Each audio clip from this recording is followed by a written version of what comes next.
Kyle Salterian appears in the virtual reality game Fantasy Defense as the youngest son of the prestigious Salterian Marquis family. He was one of the Salterian family members involved in major early game events, but during an encounter with the main character, Kyle is beaten badly and ends up dying pitifully after just one blow from a minion summoned by a villain. This marked him as an extra character, and that extra is now our protagonist. Pinching his cheek hard, Kyle felt a sharp pain, realizing that this was not a dream. He stared at himself in the mirror and, bewildered, shouted, wondering how he had possessed such a worthless character when he was supposed to be Lee Hyun-woo, the top-ranked player in the world of Fantasy Defense. Fantasy Defense is a fantasy-themed defense game that became a huge global hit in 2030. The game is known for its devilishly high difficulty level, and even after 10 years, no one has managed to clear it. Despite this, its addictive nature and challenging mechanics kept it incredibly popular. Players earn points in global rankings based on how they played and completed quests, with rare quests and items significantly boosting their scores. For 10 real-life years, Lee Hyun-woo had been completely immersed in the game, mastering everything from rare magic circles to legendary crafting combinations. With an overwhelming score, he became a living legend as the top-ranked global player. But now, having possessed an extra character, he was left wondering how he could possibly survive in this world when even the protagonist, equipped with the best talents, couldn't clear the game. He vividly remembered Kyle Salterian's fate because he had played the game so many times. The ultimate goal in Fantasy Defense was to stop the forces of darkness, and the one who summoned these dark forces was none other than the second son of the Salterian family, Adol. Seeking to usurp the head of the family, Adol turned to dark powers, instigating a rebellion. In the end, the Salterian territory became a stronghold for the dark forces, who had long coveted the human lands. Amidst the chaos, the powerless Kyle was easily killed. Lying on the bed, Kyle thought he could simply leave the territory before the rebellion started. However, he knew there was a bigger problem. Kyle had a disease known as Hermimue. Hermimue is a condition where the mana channels within the body are blocked. In this world, mana is the source of both aura and magic, and it provides essential energy for survival. Those with blocked mana channels, like Hermimue patients, cannot absorb the necessary nutrients for life and growth, and most die before they reach 20. Kyle knew that the only cure for Hermimue was to absorb mana from nature into the body. However, since his mana channels were blocked, this was impossible. In other words, being diagnosed with Hermimue was akin to receiving a death sentence. Diagnosed at a young age, Kyle had fallen into despair, overwhelmed by the fear of death, the anxiety about his remaining time, and the frustration of his inability to fight back. Eventually, he became twisted, and before long, Kyle had turned into a disgrace to the family. In the end, his father, the head of the Salterian family, confined him to an annex. Furious, Kyle shouted that they must think he was a joke for looking down on him. In a fit of rage, he grabbed something nearby and hurled a chair against a wall, yelling for everyone to just die already, making it clear that Kyle was beyond hope. Even in the game, Lee Hyun-woo had seen Kyle as a lost cause. He looked around his room, thinking that Kyle was so rotten that even his terminal illness didn't stir any sympathy. He decided to reassess the situation and found himself puzzled that the man he had possessed was Kyle, the youngest son of the Marquis, but from a doomed family. Kyle had no talent in swordsmanship or magic, no life expectancy, a terrible personality, the worst reputation, and was confined by the head of the family. At that moment, he realized that he was truly doomed, whether he stayed or ran. He would die, trapped in a no-win situation. In frustration, he shouted, "How am I supposed to survive in this world with such terrible stats? Isn't it normal to get some kind of cheat ability when you're reincarnated, like a status window or something?" Suddenly, a light appeared behind him. When he looked back, he saw glowing circles floating in the air. Confused, he reached out to one of them, wondering what they were since he had never seen anything like this before. As soon as he touched one, it exploded, releasing a bright light, leaving him wondering what was happening. Out of nowhere, a system message appeared, showing that he had awakened. He had been granted 2 new talents, the status window was unlocked, and he could now use Insight, which would activate automatically. He was shocked to see the status window appear and excitedly examined it. He noticed that one of the talents he was granted was Mana Pathways. While he knew the Insight talent allowed him to see detailed specs, he had never encountered Mana Pathways before. Puzzled, he thought that, judging by the name, it must be related to magic. He recalled that the best magic talent was supposed to be Mana Companion, but his intuition told him this was something even more extraordinary. He felt it was a top-tier talent and began to believe that he wouldn't be stopped now. He touched another floating circle, which entered through his hand and goes to his veins. He was shocked, feeling the energy coursing inside him. Suddenly his hand snapped, and when he looks at it, he saw the Hermimum blocking the mana pathway. He then commanded the mana to move according to his will. Closing his eyes, he ordered it to pierce through the hermimule. The mana responded to his will, and when he shaped it into a drill, it followed his command and began piercing the blockage in his body. He continued directing it until it successfully broke through the hermimule. Excited, he saw that it worked. The mana was flowing. Though it had only reached up to his elbow, he knew that by continuing to gather mana and open the channels, he could overcome Hermimu's barrier. He felt a surge of relief, realizing that he wouldn't die. The next day, in the kitchen, a maid was preparing a dish and felt pleased that she had finished. She picked it up, thinking she should take it to Kyle quickly before it got cold. However, a group of other maids appeared and ordered her not to deliver the meal to Lord Kyle. She stared at them, confused, as they glared back at her. One of the maids, Hai, explained that they had decided to stop serving Kyle for a while as a protest against his behavior. She added that after going hungry for a few days, Kyle might change his attitude, and she instructed the maid to put the dish down. The other maids agreed with her. Despite their orders, the maid calmly responded to do whatever they want, and she'll do her job. Hai was enraged by her defiance and asked if she thought she was the only one acting all noble. Without warning, Hai slapped the tray out of her hands, and the maid stared in surprise as the food scattered across the floor. Hai, still fuming, demanded to know if the maid still thought she was a noble, mocking her for being sold as a slave after her family's downfall. The maid stayed silent, quietly picking up the tray from the ground while Hai shouted at her not to be so arrogant. Ignoring the outburst, she continued gathering the dishes, which only made Hai angrier. Hai raised her hand to slap the maid, demanding to know if she was going to keep ignoring them. But fortunately, a man entered the kitchen just in time. He loudly asked what all the commotion was about. The maids were shocked to see him. It was Leonhardt. One of the other maids asked why Leonhardt was in the kitchen, but he ignored the question and noticed the meal on the ground. Realizing it was meant for Kyle and that the other maids were causing trouble, he told the maid to prepare the meal again and take it to Kyle quickly. Surprised by his order, she replied with a simple yes while the two other maids stood aside. She rushed back to the preparations as Leonhardt quietly observed her. Meanwhile, in Kyle's room, he was examining his talents, insight and mana pathways. He thought that by using these two talents, he might be able to change the fate of the fallen Salterian family. Having played fantasy defense for 10 years, he possessed information that almost felt like foresight. On top of that, he was born into a family with great power and wealth, like the Salterians. This meant it wasn't impossible to block the forces of darkness. He then made up his mind to take action and decided to focus on three main tasks. First, he would clear the mana channels and overcome Hermimu's barrier. Second, he would learn magic. Since Mana Pathways was specialized in magic, it made more sense to become a mage rather than a knight. Second, he needed to prevent the downfall of the Salterian Marquis family. The better the family did, the better off he would be. The Salterian Marquis family was strong in reputation, skill, and wealth, an important shield for him. Since their territory was on the outskirts, he didn't need to worry too much about the capital's politics. Third, and most importantly, he needed to gather talents. To prepare for the Dark Force's major assault in the coming years, he would need strong allies. Using his insight talent, he decided to select people with potential and make them his so they could become reliable forces. Confident, he thought that by building strength, he would definitely survive. To gather talent, he should start by looking close by, and since he was in the Salterian Marquis family, Leonhardt would be a good place to start, as he was a useful tank and PC in the game. Just then, there was a knock on his door. A maid entered inside and informed him that she had brought his meal. Surprised, he tried to recall a faint memory of her, wondering what her name was. As he was thinking, the system suddenly popped up, showing that his insight talent had been activated. The system informed him that the target was of a low rank, and a status window appeared in front of him. He realized that with insight, he could now see other people's information. He saw that her name was Ursiel, 12 years old, with a talent called Eternal Friend of Spirits. Her traits were listed as cool-headed and diligent, and her affection level was 30. He was shocked to see her talent and focused on it. Eternal Friend of Spirits was a top-tier spirit summoning talent. Without realizing it, he had moved quite close to her, and only snapped out of it when she looked at him. She politely told him to enjoy his meal, to which he responded with a simple yes. As she walked away, he wondered how someone with the talent to become a genius spirit summoner was working as a maid in such a place. A year ago, at an auction, the host greeted the audience, promising them something special, an item they wouldn't easily find elsewhere, something they had barely managed to acquire. Kyle was among the audience. The host then presented a girl, introducing her as the third daughter of the fallen Baron Helheim family, Ursiel. The audience was surprised, while the host emphasized her well-mannered and smart nature, despite her fallen noble status, and invited them to start bidding.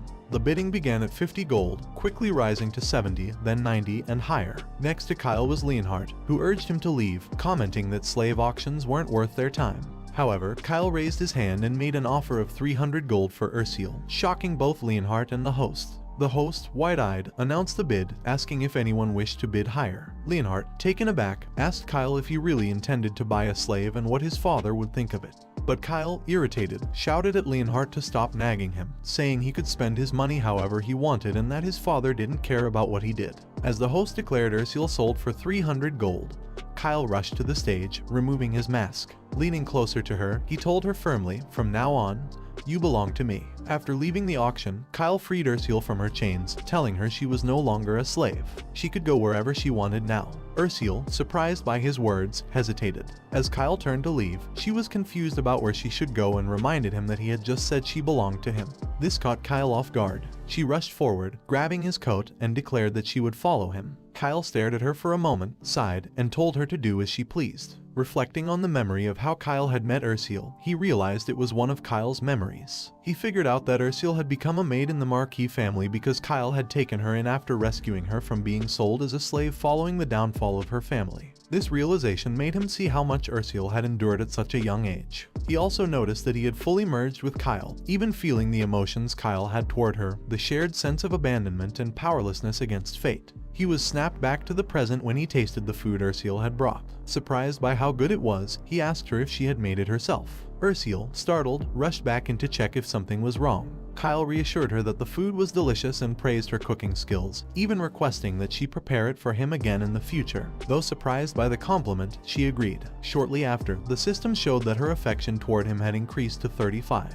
He considered that, given the dramatic circumstances in which Kyle and Ursiel had met, it wasn't a particularly high affection score. However, considering Kyle's past delinquent behavior, it was a miracle she had any affection for him at all. He recalled that in Fantasy Defense, there was no NPC named Ursiel with the talent for spirit magic. This led him to believe that she must have died during the internal rebellion within the Marquis family before her abilities could develop. Determined not to let such a valuable talent go to waste, he swore that this time, things would be different. Kyle then asked Ursiel if she had ever thought about learning spirit magic. She was stunned, as she had never considered that she might have any talent for it. From this reaction, Kyle realized that she likely hadn't encountered spirit magic, even in her own home. Spirit magic was known to be particularly expensive to learn, something a lower-ranked noble family like hers could not afford. Kyle decided to take charge of her training and told her to start thinking about learning spirit magic. Despite her initial reluctance, he made it clear that there was no option to refuse. He approached her and explained that she needed to follow his words, as she was now his responsibility. Ursiel, stunned by his seriousness, stared at him for a moment before blushing in shyness. The system indicated that her affection for him had increased to 50, and she ultimately agreed to follow his instructions. A few days later, Kyle faced off against Leonhardt when he attempted to leave his room. He demanded that Leonhardt step aside, as he intended to go outside. Leonhardt calmly refused, informing Kyle that he could not leave without the master's permission. Kyle's frustration boiled over, and he lashed out, questioning whether he was expected to remain locked up forever. Leonhardt, remaining composed, reminded Kyle of the master's orders, asking if he had forgotten the reason for his confinement. The sharp reminder triggered a wave of fear as Kyle recalled that, due to his delinquent behavior, the Marquis of Saltirian had confined him to his room. However, Kyle knew he didn't have much time left, and as he glanced around, he saw the mana particles floating in the air of his room, realizing he needed to act soon. Since discovering that he could open his mana channels, Kyle had been absorbing the mana in his room every day. Although it wasn't enough to open the channels all at once like it had on the first day, the mana gradually accumulated in his body, like experience points in a game. His physical condition improved over time, but it still wasn't enough to fully cure Hermimule. This meant he needed to go outside to gather more mana. Smiling, he told Leonhardt that he wasn't going far, just for a short walk to get some exercise. Leonhardt, surprised by the reasoning, remarked that it was the first time Kyle had ever given such a constructive explanation. This irritated Kyle, who demanded to know what Leonhardt took him for. Leonhardt replied that, as Kyle's bodyguard for years, it was the first time he'd heard him say anything like that. Kyle realized that his reputation had been so terrible for so long that his trust level was essentially zero. He wondered who would have thought that Leonhardt, of all people, would be such an impenetrable wall. It seemed reasoning with him was nearly impossible. Leonhardt was currently Kyle Saltirian's bodyguard, but in Fantasy Defense, he was a highly famous character. With excellent skills in both defense and offense and immense potential, Leonhardt could be developed into a captain-level knight and was often used as a tank in parties. Players loved him for his loyalty trait, which ensured he would never betray them. In the original game, after the downfall of the Marquis family, Leonhardt became a wandering knight and could be recruited by the player. However, since the second son's rebellion hadn't happened yet, Leonhardt was still stationed at the Salterian mansion. Kyle couldn't believe that such a talented individual was being wasted as a mere babysitter for a delinquent like him. He wondered what the Salterian Knight Order was even doing. He then asked Leonhardt why he was still there, which surprised Leonhardt and angered him. Leonhardt seriously asked if Kyle had a problem with him being his bodyguard. Kyle panicked when he saw that Leonhardt's affection toward him dropped by 60 points. Hastily, Kyle explained that he didn't have a problem with Leonhardt personally, but he couldn't bring himself to admit that Leonhardt was too talented for such a mundane job. Leonhardt responded that he was simply following the master's orders. This made Kyle snap and realize that Leonhardt's loyalty wasn't to him, but to his father, Rimton Salterian. Kyle smirked at the thought, wondering who would want to be loyal to a delinquent like him. Still, he knew he couldn't let the situation continue as it was. He told Leonhardt that he needed to convince his father. Leonhardt noticed something different about Kyle's demeanor, and Kyle smiled, thinking that once he caught Leonhardt's attention, he could win him over. He asked Leonhardt if he was right to assume that he would agree, silently thinking that his second project for recruiting talent was now Leonhardt. Leonhardt noticed something different about Kyle's attitude and asked what he was scheming. Kyle responded by asking what he meant by scheming, but he quickly realized that Leonhardt didn't trust him at all. He then explained that he had been in his room for so long that his thoughts had changed. When Leonhardt asked what he meant by that, Kyle smiled and replied that he had decided he wanted to live a long life. Leonhardt was stunned, unable to believe that Kyle, someone who had given up on everything due to his incurable Hermimue disease, now had a desire to live longer. Months earlier, Rimton had confided in Leonhardt, telling him that Kyle likely wouldn't live past the age of 20. Not only did Kyle lack magical talent, but he was also unskilled in swordsmanship. Being the youngest meant he had no chance of inheriting the family title. Despite all this, Rimton insisted that Leonhardt stay by Kyle's side. Rimton had asked if Leonhardt resented him for this decision. But after a brief pause, Leonhardt had replied that it was an honor beyond words for anyone in the Salterian Knight Order to protect a direct descendant of the Marquis family, and that he would faithfully fulfill his duties. Rimton, seeing Leonhardt's loyalty, explained that there was no one else in the Marquis household he trusted more to protect Kyle. He begged Leonhardt to take care of his son, and after some hesitation, Leonhardt bowed and agreed. Now, hearing Kyle speak about wanting to live longer and asking for permission to exercise outside left Leonhardt in shock. Kyle suggested that Leonhardt tell his father, confident that Rimton would understand. He then asked Leonhardt if it would be acceptable for him to go outside. However, Leonhardt moved his hand to the side, blocking Kyle's path, and firmly told him that he could exercise indoors as well. Kyle, growing frustrated, scratched his head, realizing that Leonhardt was truly stubborn. Rather than continuing to ask politely, Kyle shifted his tone and ordered Leonhardt to move aside, making it clear he didn't want to repeat himself. He released a bit of his aura, knowing that he needed to go outside to gather more mana cores. Kyle stared directly into Leonhardt's eyes, letting his aura press forward. Leonhardt could feel that something was indeed different about Kyle, but even so, he couldn't back down. Leonhardt stepped closer, releasing his own powerful aura, reminding Kyle that his father's orders were absolute and applied to him as well. If Kyle truly wanted to leave, he would have to get past him. Feeling the pressure of Leonhardt's killing intent, Kyle took a step back, surprised that Leonhardt was using such force to prevent him from simply stepping outside. He realized that, had he been an ordinary 13-year-old, he might have been paralyzed with fear or even collapsed. But Kyle smiled, knowing that he was far from ordinary. He then told Leonhardt to keep his word, surprising the knight. Kyle walked up to him and lightly punched him on the shoulder before confidently walking past. Leonhardt watched as Kyle moved past him with his own aura still active, his expression calm but resolute. Turning back, Kyle asked how it felt and then pointed out to Leonhardt that he had gotten past him. Later, Kyle was outside, enjoying the refreshing air and stretching his body happily. He reflected on how long it had been since he had last stepped outside. As he looked around, even though it was just the garden near the annex, he felt a sense of freedom and marveled at the beauty of the night sky, wondering if it had always been that breathtaking.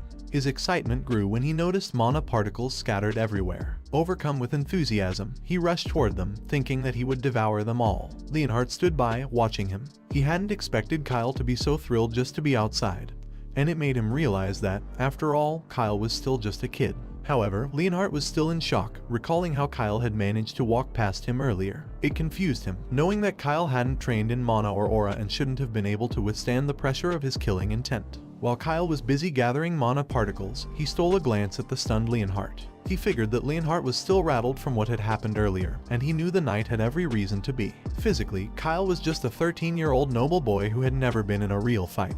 but mentally, he was a veteran who had survived countless virtual wars over 10 years in the virtual reality game Fantasy Defense. The game was famous for its realistic depictions of battle, and Kyle had grown desensitized to life or death moments, horrific sights, piles of corpses, and the feeling of being drenched in blood. So, enduring a little scare tactic like Leonhardt's killing intent was almost second nature to him. After gathering enough mana particles, Kyle thought he would be able to clear more mana channels soon. As he finished, Leonhardt approached him, stating that he would be requesting punishment from Rimton for his actions. Kyle, confused, asked what he meant. Leonhardt explained that, although he had followed Rimton's orders, it was wrong for him to direct killing intent toward the one he served. Therefore, he would seek punishment. Kyle assured him that it wasn't necessary, but if Leonhardt insisted on reporting to his father, he should also mention that Kyle didn't wish for Leonhardt to be punished. True to his word, Leonhardt reported everything to Rimton, who was surprised by Kyle's request. Rimton asked if it was true that Kyle had actually asked for his subordinate not to be punished. Leonhardt confirmed it, stating that Kyle's words were truthful. Rimton clarified that it wasn't a matter of mistrusting Leonhardt, but simply hard to believe.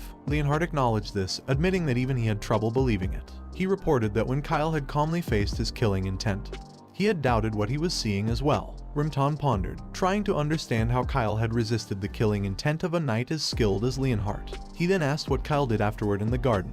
Leonhardt, after a moment of thought, recalled the cold wind and the sound of moving water as Kyle sat in the garden, focused. He responded to Rimton that Kyle had meditated. Leonhardt slowly approached Kyle and asked if he knew how to meditate. Kyle responded that when he was younger, his father had taught him some swordsmanship, and it was during that time he also learned how to meditate. He then mentioned that he had quit shortly after, realizing he had no talent for it. Kyle instructed Leonhardt to ensure no one disturbed him while he meditated, as it would disrupt his focus. Leonhardt acknowledged the request and later reported to Rimton that Kyle remained in meditation, motionless, for 6 hours straight. Rimton, astonished, asked if Leonhardt had truly said 6 hours and not 6 seconds. Leonhardt confirmed, leaving Rimton in disbelief. He recalled how, when Kyle was younger, he had tried to teach him swordsmanship. As a descendant of the Salterian family, it was expected that Kyle would follow the path of swordsmanship, and Rimton had hoped Kyle would grow strong enough to overcome Hermimu. However, Kyle couldn't handle the training, complaining that his legs felt tangled, which had infuriated Rimton.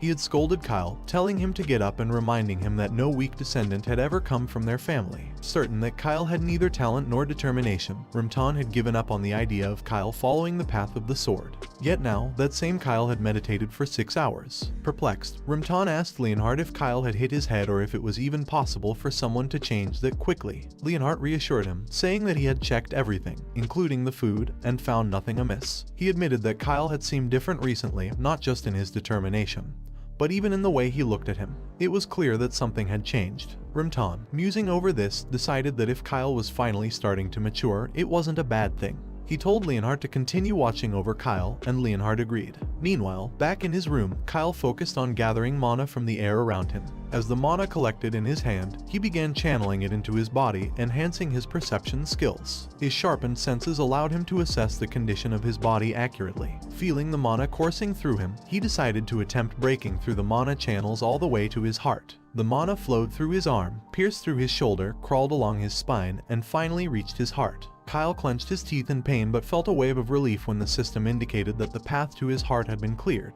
The block channels trait was weakening. For the first time, Kyle could feel mana flowing through his entire body. Overjoyed, he realized that he had successfully gathered external mana and cleared the channels leading to his heart. This meant he could now use magic. Determined, he clenched his fist and decided to begin serious magic training.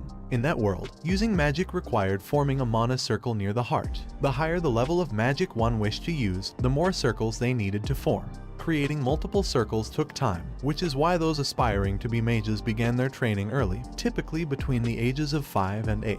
By age 12, they should have formed their first circle to be considered suited for the path of a mage. By those standards, Kyle, at 13, was a bit late to start learning magic. However, that was when he had been an ordinary NPC. Now, staring at his status window, Kyle knew that his situation was different. With the Mana Pathways talent and his mana channels cleared to the heart, he was finally in a state to learn magic. All he needed to do now was form his first mana circle. He pondered how to create it, wondering if he should attempt it the way he had learned in the game. Someone knocked on his door. It was Leonhardt. Leonhardt informed him that his father had lifted the restriction. He was surprised but pleased to hear this. Leonhard added that the condition was that he must accompany him, and while he was allowed to leave his room and walk around the garden, he couldn't go outside the mansion. Excitedly, he agreed, feeling that access to the garden was a good enough start. He thought Leonhard must have spoken well to his father, confirming that winning Leonhard over first had been a good idea. However, he noticed that Leonhard's affection had decreased by 20 points. Puzzled, he wondered what he had done to receive a negative affection score and recalled that Leonhard's likability had been at -50 when he first rejected hostility.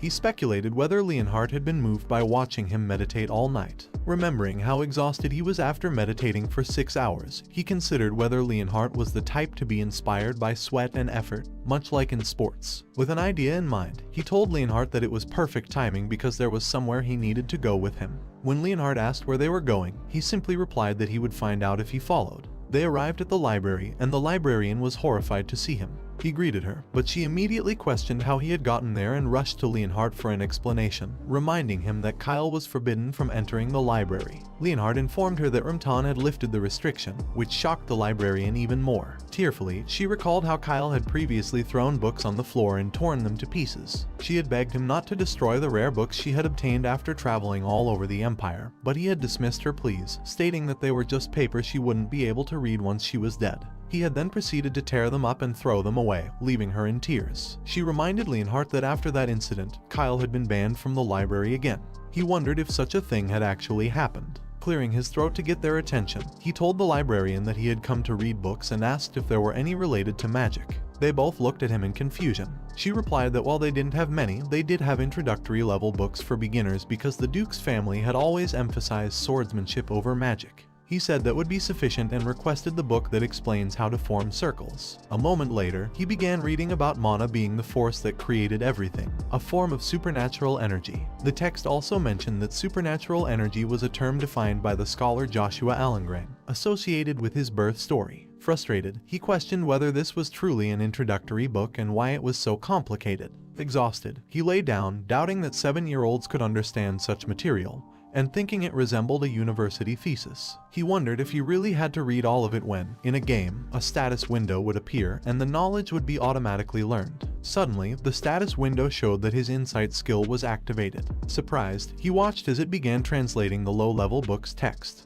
After the entire book was translated, a loading process appeared before him. When it reached 100%, the translation of Introductory Book 1 was complete. Amazed, he realized that the insight skill could also function as a translator. After glancing at the books next to him, Kyle decided there was no need to linger in the library any longer. He called out to the librarian, Alice, and instructed her to bring him more introductory books on circle formation, informing her that he would be borrowing all of them. Back in his room, Leonhard placed the books on the table and reported that this was the last batch, all the books Kyle had requested. Kyle, pleased, complimented Leonhard on carrying them so efficiently. Excited, Kyle eagerly scanned the books, prompting Leonhard to ask if he was sure about borrowing so many at once. Confused, Kyle asked Leonhard what he meant. Leonhard explained that the librarian, Alice, had been very concerned. She had begged him to ensure the safe return of the borrowed books, as they were rare volumes, irreplaceable even if she sold her entire estate. Kyle reassured him not to worry, confident that he would finish reading them in no time. He jokingly asked if they were worried he might burn them. Leonhard, remembering how Kyle used to despise reading,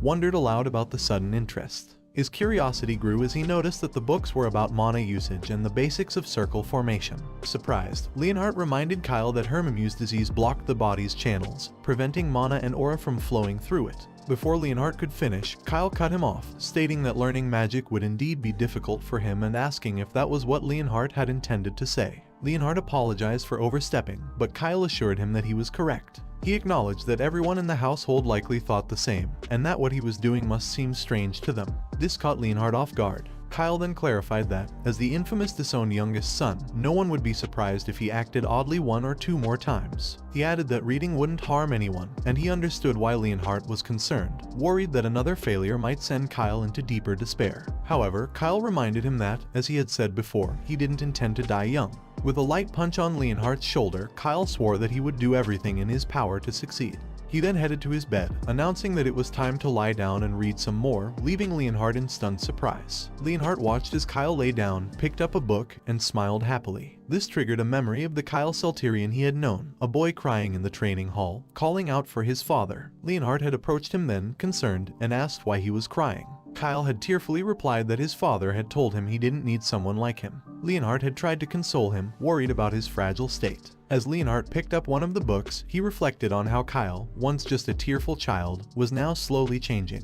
He then glanced at his status window and was shocked to see Kyle's favorability score toward him had increased to 0, no longer the -30 it had been moments ago. Puzzled, Leonhardt wondered what had caused such a jump of 30 points so suddenly. Leonhardt placed the book on his bed and told Kyle that he would be waiting outside if he needed anything. Kyle, caught off guard, stuttered a reply of acknowledgement. Smiling, Leonhardt left the room, leaving Kyle to wonder if his reading had caused the change in favorability. He questioned why there had been no change in the library and if Leonhardt perhaps had a fondness for persistence. Kyle speculated that devouring so many books at once might have counted as persistence in Leonhardt's eyes. With a quiet laugh, he concluded that Leonhardt was indeed a strange guy, while Leonhardt, outside his room, walked away smiling. Once Leonhardt was gone, Kyle felt a wave of relief. Finally, he was alone. Surrounded by the books, he sat down and decided it was time to really dive into his studies. Activating his insight, he began decoding the text in the books. To his amazement, all the books started translating and processing at an incredible speed.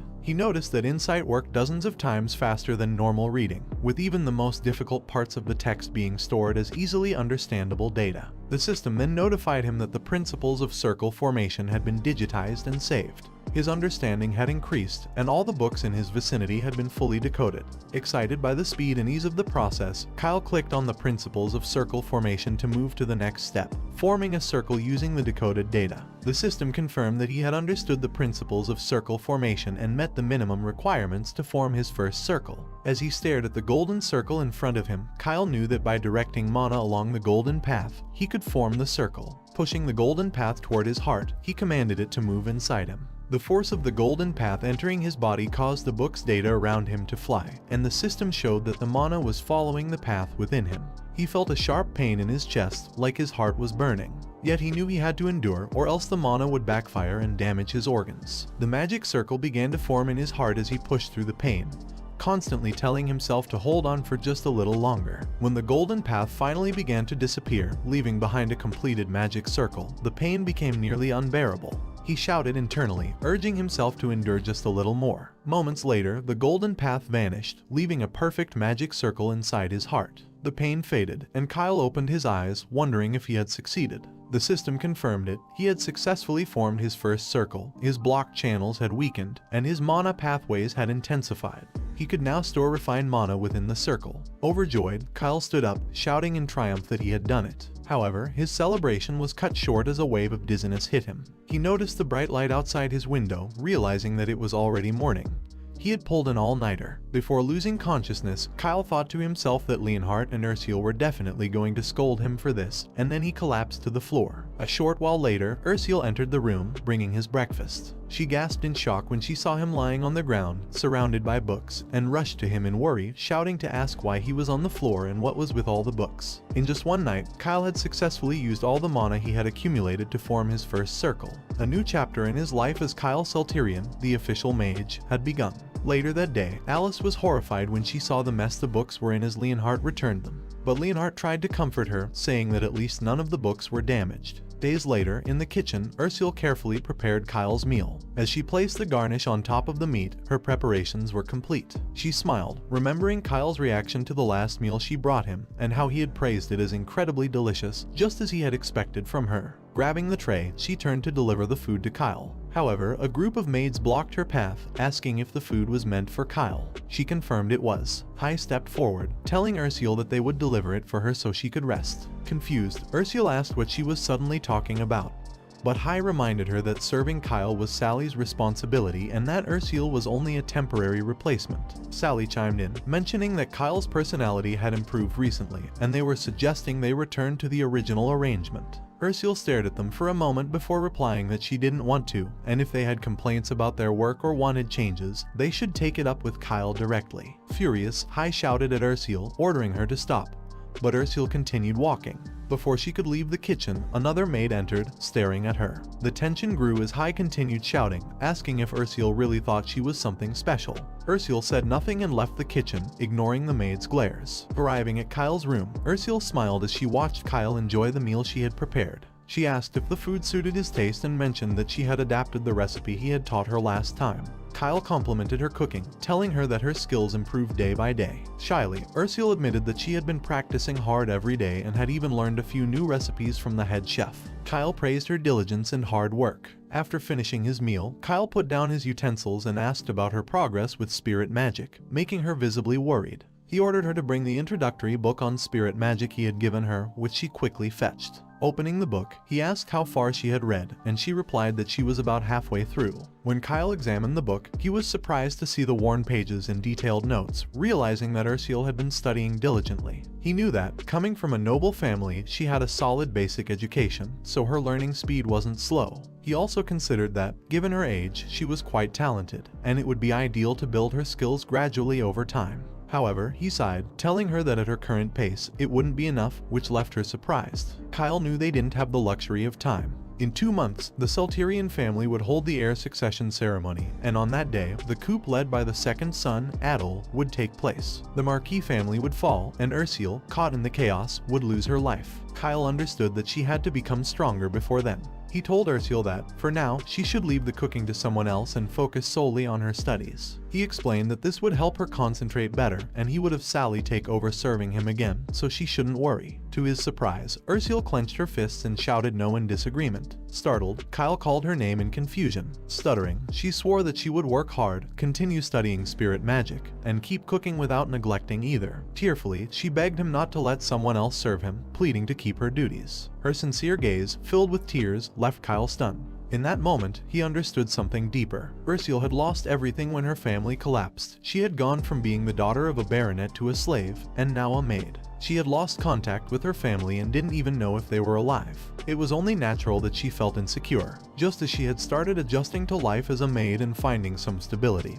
He had suddenly pushed her to prioritize studying spirit magic. Of course, she would be confused. Being a maid had given her a sense of purpose and security, which is why it had taken precedence over her magic studies. Kyle realized that Ursula must have feared that if she couldn't perform her duties as a maid properly, she might be kicked out of the mansion. He understood that it was his fault for not explaining the situation clearly. Gently, he asked her if she remembered what he had said when he brought her to the mansion, reminding her that she was his person now. He reassured her that he never abandoned his people and always protected them, which made her stop crying in surprise. Softly, Kyle told her that he didn't ask her to learn spirit magic without reason. She was an excellent maid, her cooking skills were outstanding, and she was diligent and meticulous. If she continued to work hard, she could be promoted to head maid. However, he reminded her that there were plenty of other maids in the mansion, meaning many could replace her in that role. Panicked, Ursula called out to him, but Kyle calmly asked her to consider what would happen if she became a spirit mage. He explained how rare and respected skilled spirit mages were. He told her that she would become a great person, the greatest spirit mage, and everyone would look up to her. She would stand tall above everyone else, and no one in the world would be able to replace her. Kyle then asked how that sounded, remarking that it was amazing, but Ursula still hesitated.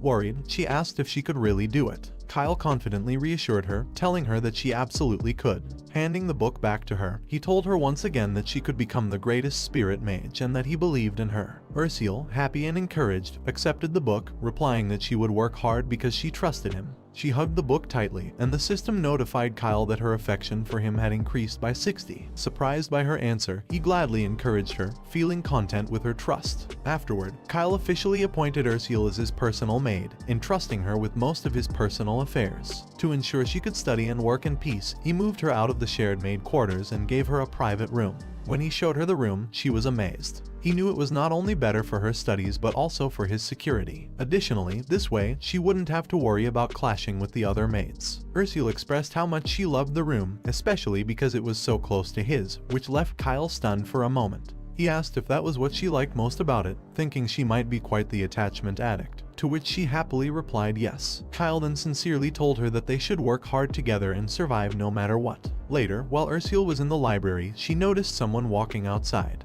She looked out of the window and saw Kyle walking with Leonhardt. Kyle waved at her, and though she was surprised for a moment, she smiled warmly at him. The system showed that her affection for him had increased by 65. Meanwhile, at the main mansion, a maid approached the second lord, Adel Salterian, asking for a moment of his time to deliver a report. After hearing what she had to say, Adel became interested. He asked if she was saying that Kyle had changed, to which the maid confirmed. She further reported that Kyle had recently been exercising and building his strength, as well as dedicating significant time to studying magic. Kyle's personality had also improved, and he no longer lashed out or hit the servants in anger. Adel, astonished that his foolish younger brother seemed to have matured, remarked that as the second brother, he supposed it was time to pay Kyle a visit. Back at the annex, after waving back to Ursiel, Kyle continued walking with Leonhardt. He ordered Leonhardt to take him to a large, open space somewhere out of sight. Curious, Leonhardt asked what he was planning, to which Kyle replied that he wanted to conduct a magic experiment, surprising Leonhardt, who confusedly asked what he meant by magic experiment. A short while later, they arrived at the outermost part of the estate. Leonhardt informed him that the area was secluded, surrounded by dense trees, and not visible from the mansion. Kyle responded that it was perfect and instructed Leonhardt to ensure no one came near. Leonhardt acknowledged the order, leaning against a tree nearby, silently observing. He couldn't help but think that, due to Hermiu's disease, Kyle shouldn't be able to master swordsmanship or magic. A few days of reading magic books shouldn't have changed that. But with the current Kyle, Leonhardt felt it just might be possible. Kyle gathered magic power in his hand and released it in the form of a magic missile. The missile shot toward a tree, piercing straight through it. Both Kyle and Leonhardt were shocked as the tree cracked in half and collapsed with a loud crash. Kyle, stunned by the noise, quickly asked Leonhardt if the sound could have been heard inside the mansion.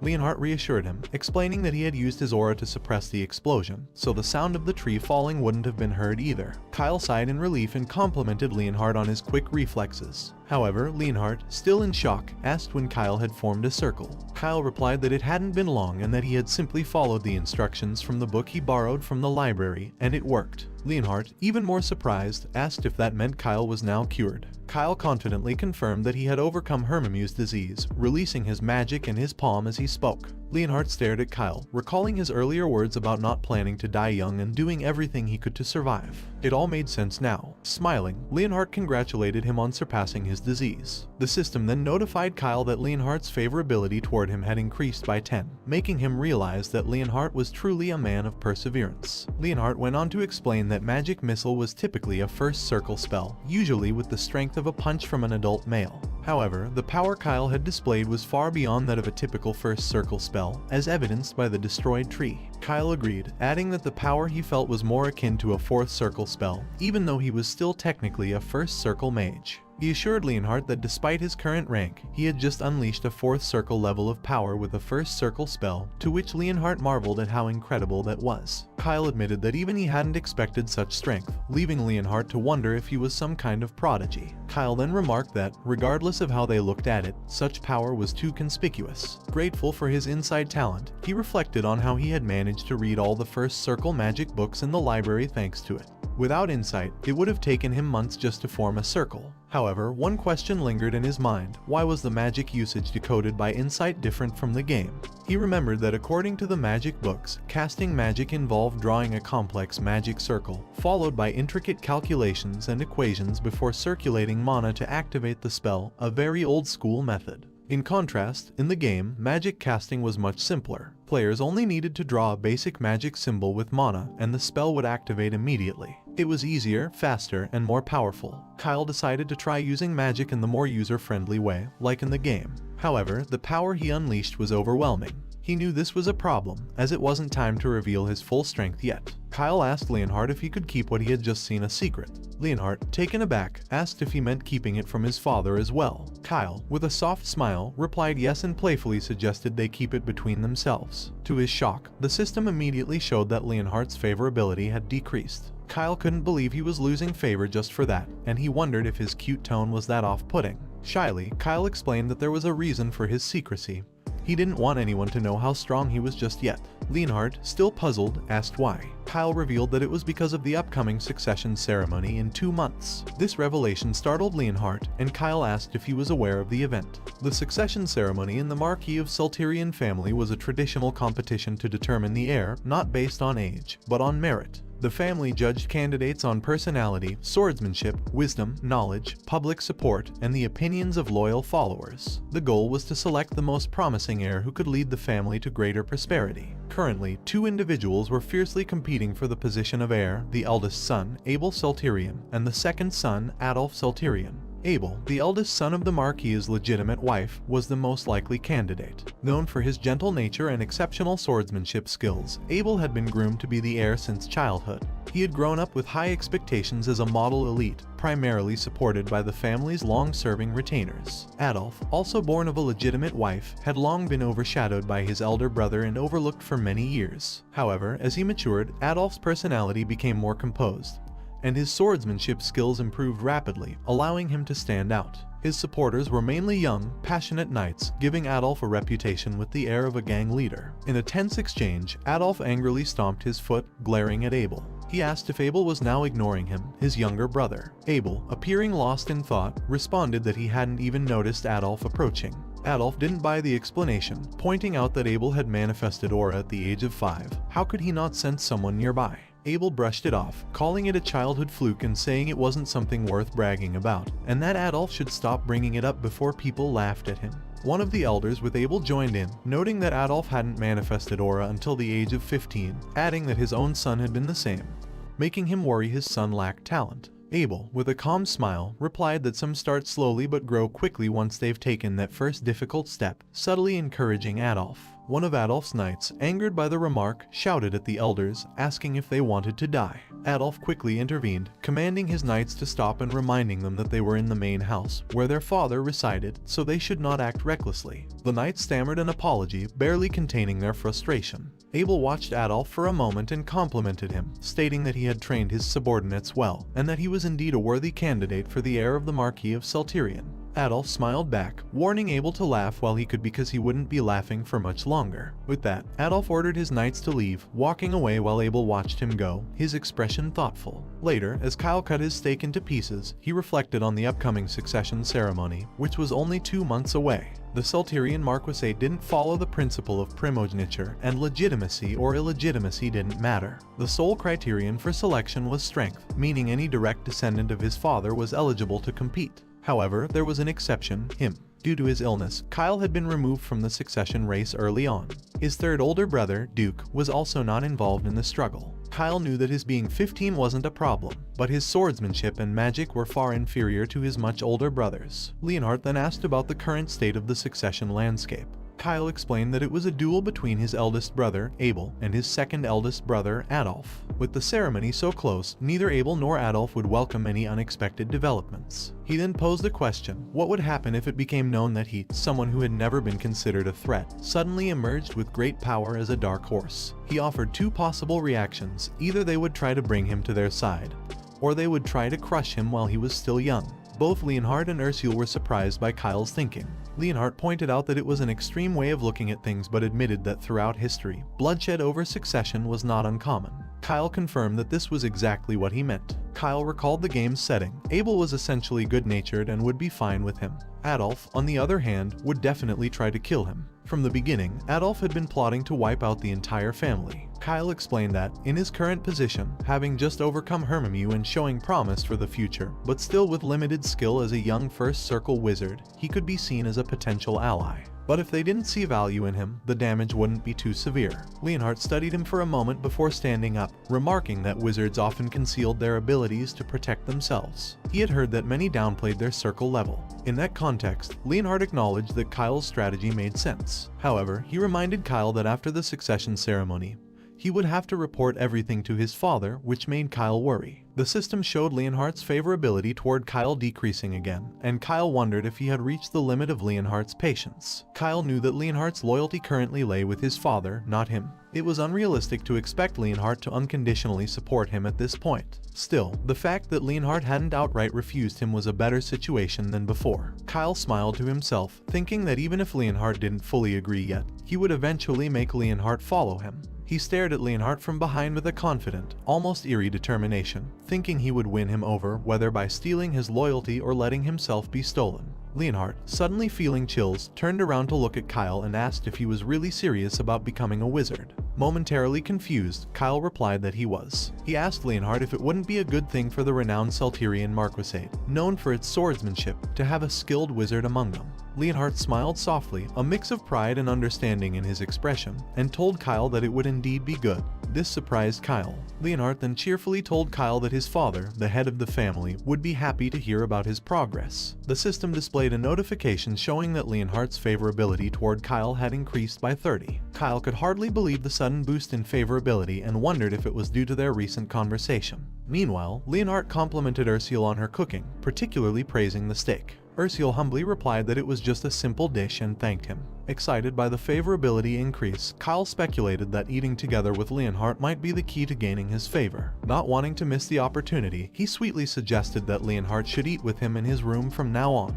Leonhardt, confused, mentioned that he could eat at the knight's dormitory, but Kyle shouted that it was an order. Later that night, Kyle was surrounded by books, busily drawing symbols on paper. He reflected that using the magic activation method from the game would result in fast activation and immense power, but controlling that power was difficult. He didn't fully understand why the game's method made magic stronger yet harder to manage. After staring at the symbols for a while, frustrated by his inability to figure it out, he tossed the books and papers aside, deciding to set the issue aside for now. Once he calmed down, Kyle sat back in front of the symbols. He knew that eventually he would need to showcase his magic, but the standard magic activation method in this world was slow. While it was difficult to master, it allowed for precise control of power. Suddenly, an idea struck him. What if he combined the world's magic activation method with the game's, taking the best aspects of both? Just as he considered this, the system issued a warning, stating that a magic explosion could occur, and asking if he wanted to continue. Startled, Kyle jumped back, shouting in surprise. He then thought it over and realized that since the system asked for confirmation, it meant combining the two methods wasn't impossible, there was just a risk.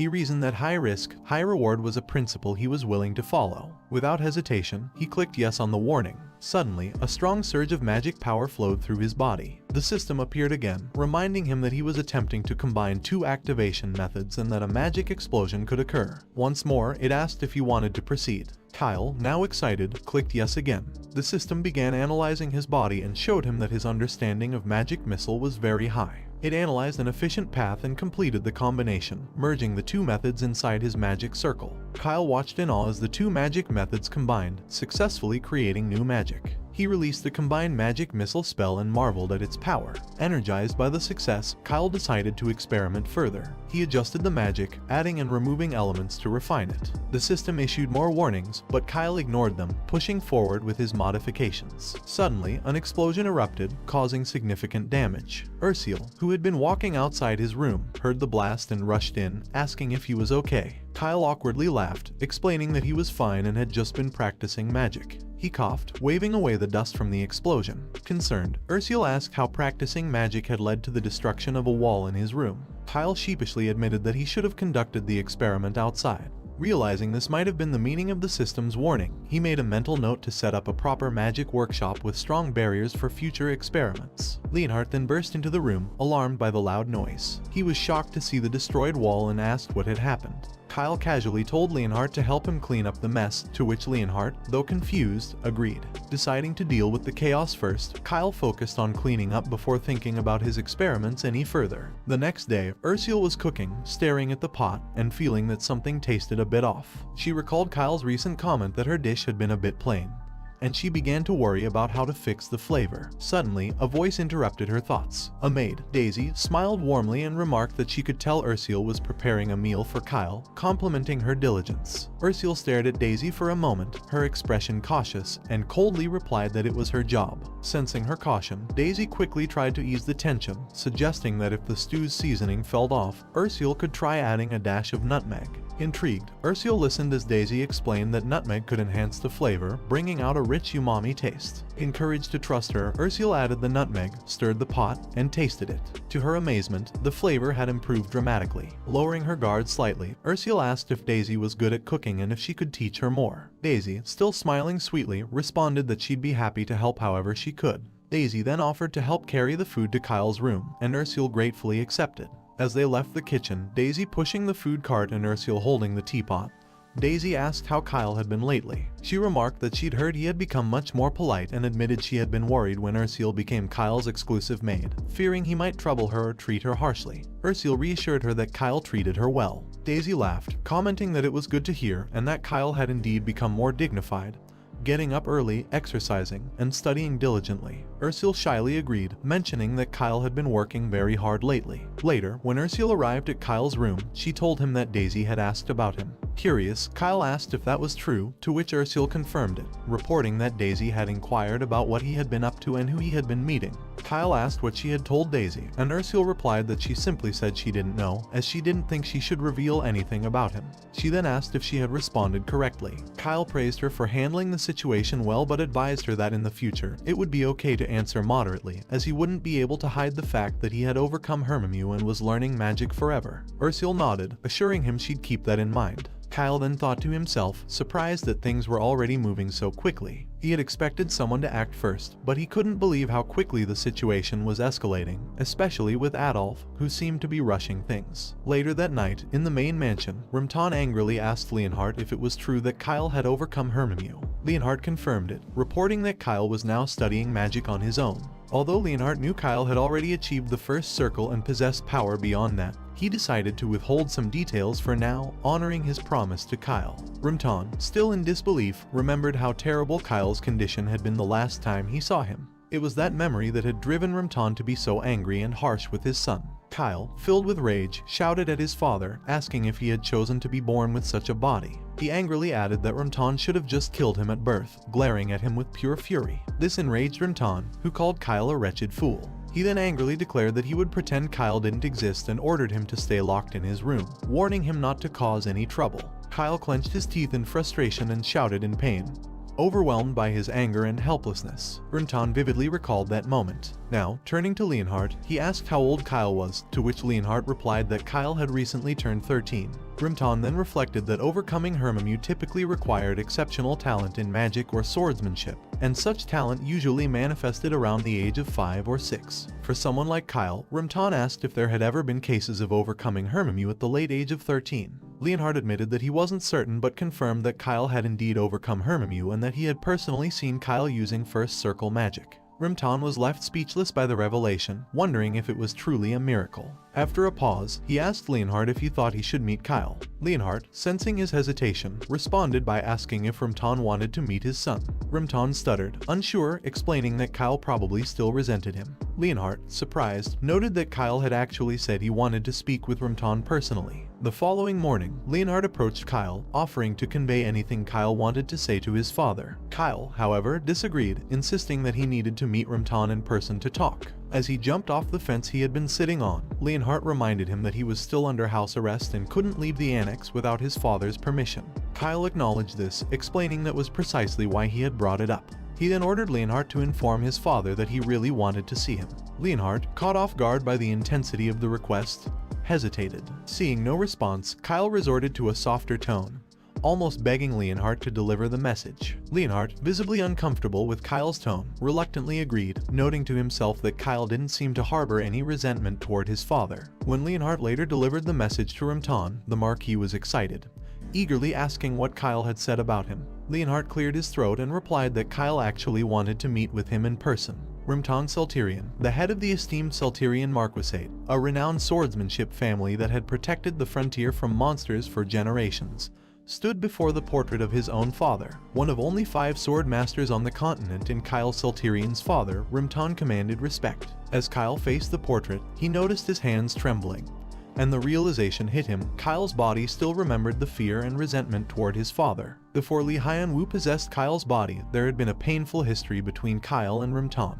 In one memory, Rumtan had pointed a training sword at Kyle, shouting at him, demanding why he wasn't already holding his sword. Rumtan angrily asks if he's really the son of the renowned Saltirian family. Kyle, weakened by his illness, had cried, shaking as he tried to explain that it was too hard for him. Furious, Rumtan had shouted that he couldn't believe such weakness existed in a Saltirian child. He told Kyle he was utterly useless to the family. Kyle had been crushed, asking himself if he was truly useless, if he really couldn't use sword aura, and if he was destined to die from his illness. Desperate, Kyle had begged his father not to abandon him. The painful memory resurfaced as Kyle stared at the portrait, but he exhaled deeply, calming himself. He knew the memory belonged to the original owner of the body, but now it was also his memory. Since his soul and Kyle's had merged, the emotional weight of Kyle's fear and pain was fully conveyed to him. However, the current Kyle was no longer the same coward he used to be, because now he was also Li Haiyan-Wu. He was an adult with the strength of mind to confront this. He swore to himself that he would prove Kyle Saltirian's worth. Moments later, Kyle faced Rimton and smiled brightly. Rimton, meeting his gaze, asked if he had something to say. Kyle, respectfully addressing him as Marquis, replied that he did. Rimton was caught off guard by the formality. Kyle had always called him father, and this sudden shift left him unsure of Kyle's intentions. Rimton reminded him that he had been ordered not to leave his room without permission, though he had been granted use of the library due to his quiet studying. However, if Kyle caused any more trouble, Rimton warned, the punishment would go beyond house arrest. Rimton asked if Kyle understood the severity of his words. Kyle felt his body trembling again, the fear and distrust toward Rimton still lingering. It was no surprise, given the trouble the previous Kyle had caused. Moreover, Rimton's status as one of the 5 sword masters on the continent was undeniable. When Kyle activated his insight ability, it couldn't access any information about Rimton, instead displaying a message indicating that Rimton was a formidable opponent. Kyle had wanted to gauge Rimton's favorability using insight, but it seemed that would be impossible for now. He realized there was no other option but to resolve this situation through negotiation. Kyle respectfully replied that he understood and explained that this was precisely why he had requested a meeting through Leonhardt. Rimton, taken aback, recalled how Kyle used to lose his temper and argue back at the slightest provocation. Now, Kyle's calm demeanor and respectful tone surprised him. "It seems you've matured," Rimton remarked. Kyle agreed and admitted that he had caused a lot of trouble and headaches for his father in the past. He then did something Rimton never expected. He respectfully apologized for his past behavior, taking full responsibility and promising that he would change from now on. Rimton was so stunned by what he was hearing that he stood up from his chair. He could hardly believe that Kyle, who had always blamed others and thrown tantrums, was now apologizing. Rimton snapped to attention when Kyle mentioned that he had one more thing to say. He wanted to propose a deal. Rimton, narrowing his eyes, asked what Kyle meant by a deal. Kyle responded that, as Rimton must have heard from Leonhardt, he had overcome Hermimew.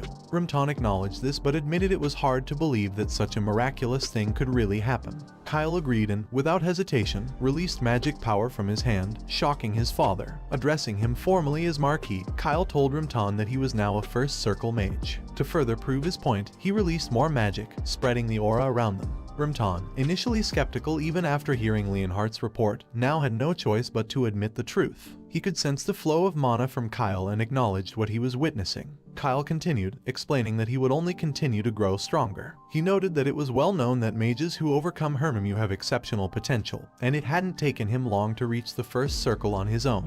He then asked Rimton if it wouldn't be beneficial for their family to produce a skilled mage from its direct line, even though the Saltirian Marquisate was renowned for swordsmanship. Kyle proposed that if the family supported him in becoming a great mage, he would use his abilities for the benefit of the Saltirian family. He promised to become a powerful asset, helping the family rise above all others in the country by boasting both swordsmanship and magic. He then asked Rimton what he thought of the idea, pointing out that the deal would benefit both the family and himself, making him a worthy investment. Kyle knew that life was all about give and take. The fastest way to gain someone's favor was to show them what he could offer. He was also well aware that Rimton valued the family's gains and honor above all else. Simply appealing to family bonds would not be enough to persuade his father. Rimton was known for making cold-hearted decisions in the name of the family, even if they seemed harsh. In the past, Kyle had felt bitter about his father's nature and had deliberately caused trouble, hoping to gain his attention. However, such tricks never worked on Rimton, they always backfired. But now, Kyle understood that if their interests aligned, they could still cooperate, even if their relationship remained strained. This was how adults handled things. Rimton stood in silence, surprised, as he stared at Kyle. He wondered if this was truly the same Kyle he once knew. The boy who had once caused so much trouble had grown into someone who could make rational, calculated proposals, no longer the child he had been. Rimton couldn't believe that Kyle had accurately identified what the other party needed and negotiated successfully, ultimately getting what he wanted. Rimton knew that the ability to wield power and authority wisely was a virtue noble children must learn. This made it even harder for him to believe that the boy who used to throw tantrums could now speak with such confidence. Rimton, who had once considered Kyle a failure of the family and neglected him, realized how much Kyle had grown without him noticing.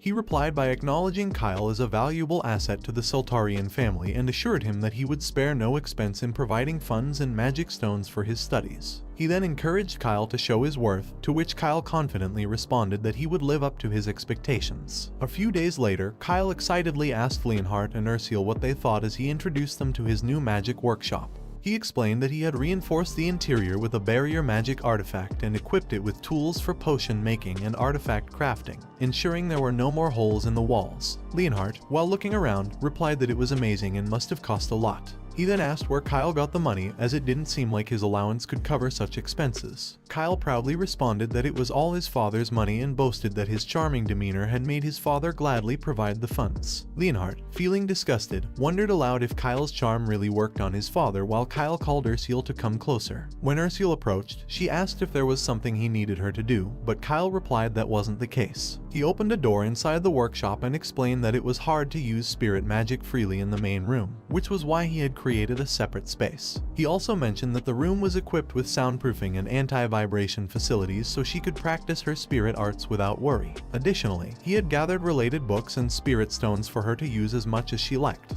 Ursula, touched by his thoughtfulness, shyly and worriedly asked if she could really use the room, reminding him that it was right next to his workshop. Kyle reassured her, telling her to feel free to use it as much as she wanted.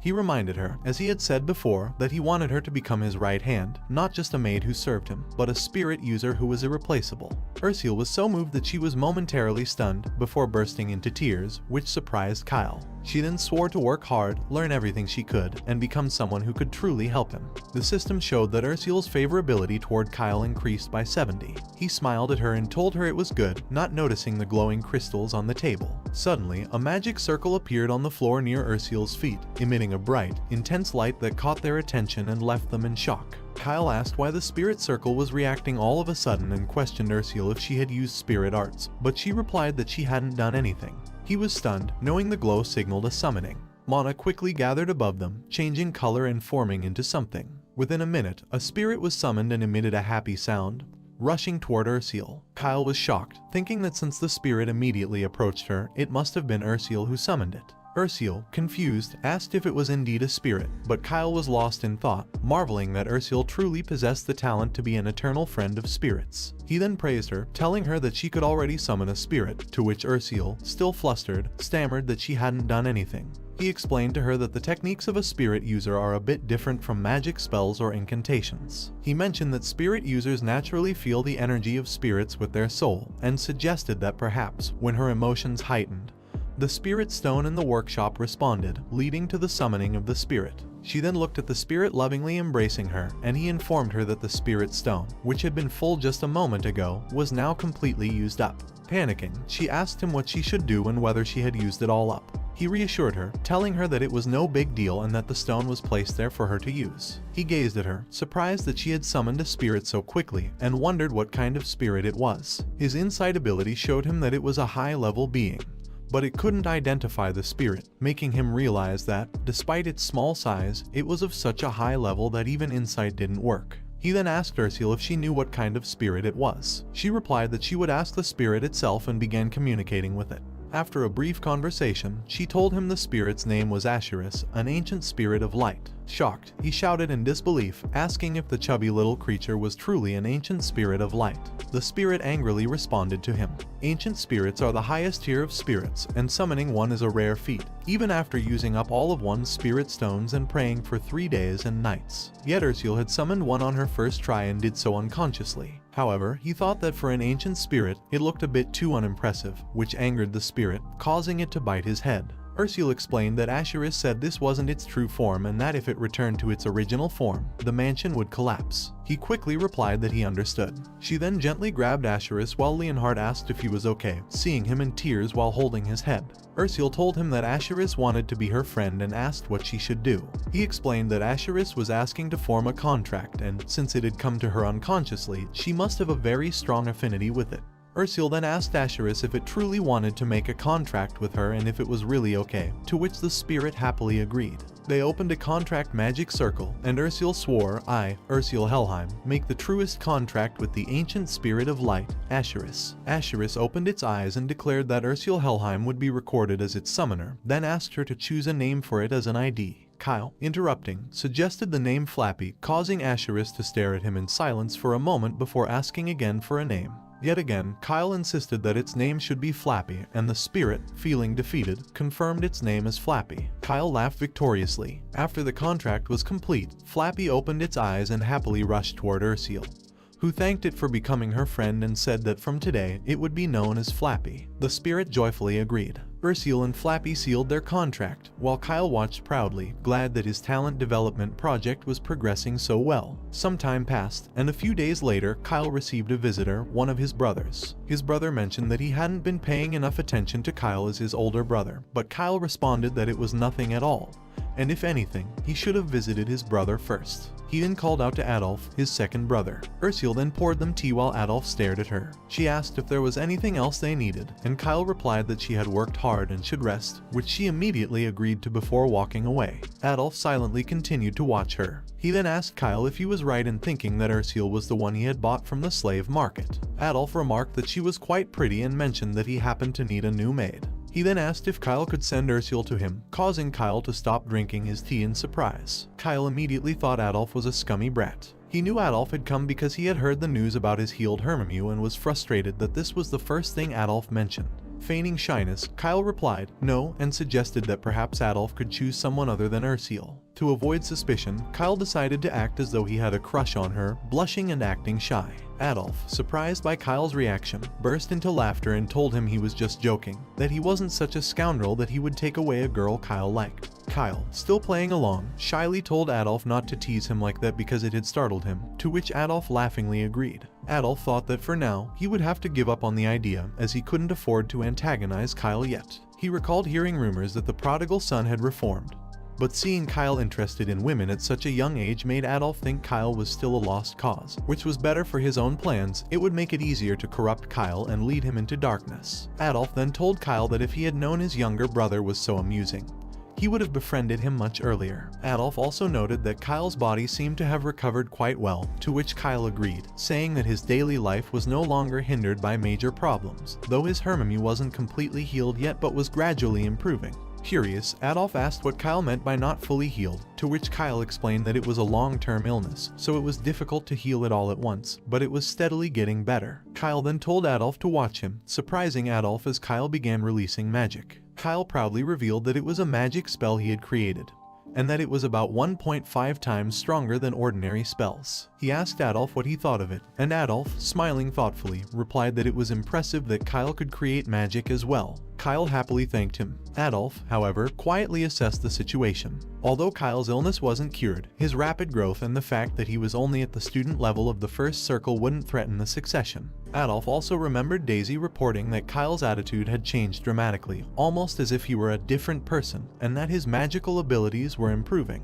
Adolf figured Daisy's report must have been exaggerated, but he thought it wise to stay cautious nonetheless. Still, he smiled creepily, confident that Kyle was just a 13-year-old boy and not worth worrying about too much. Adolf reasoned that it would be more beneficial to manipulate Kyle for his own purposes, and when Kyle became useless, he would simply discard him.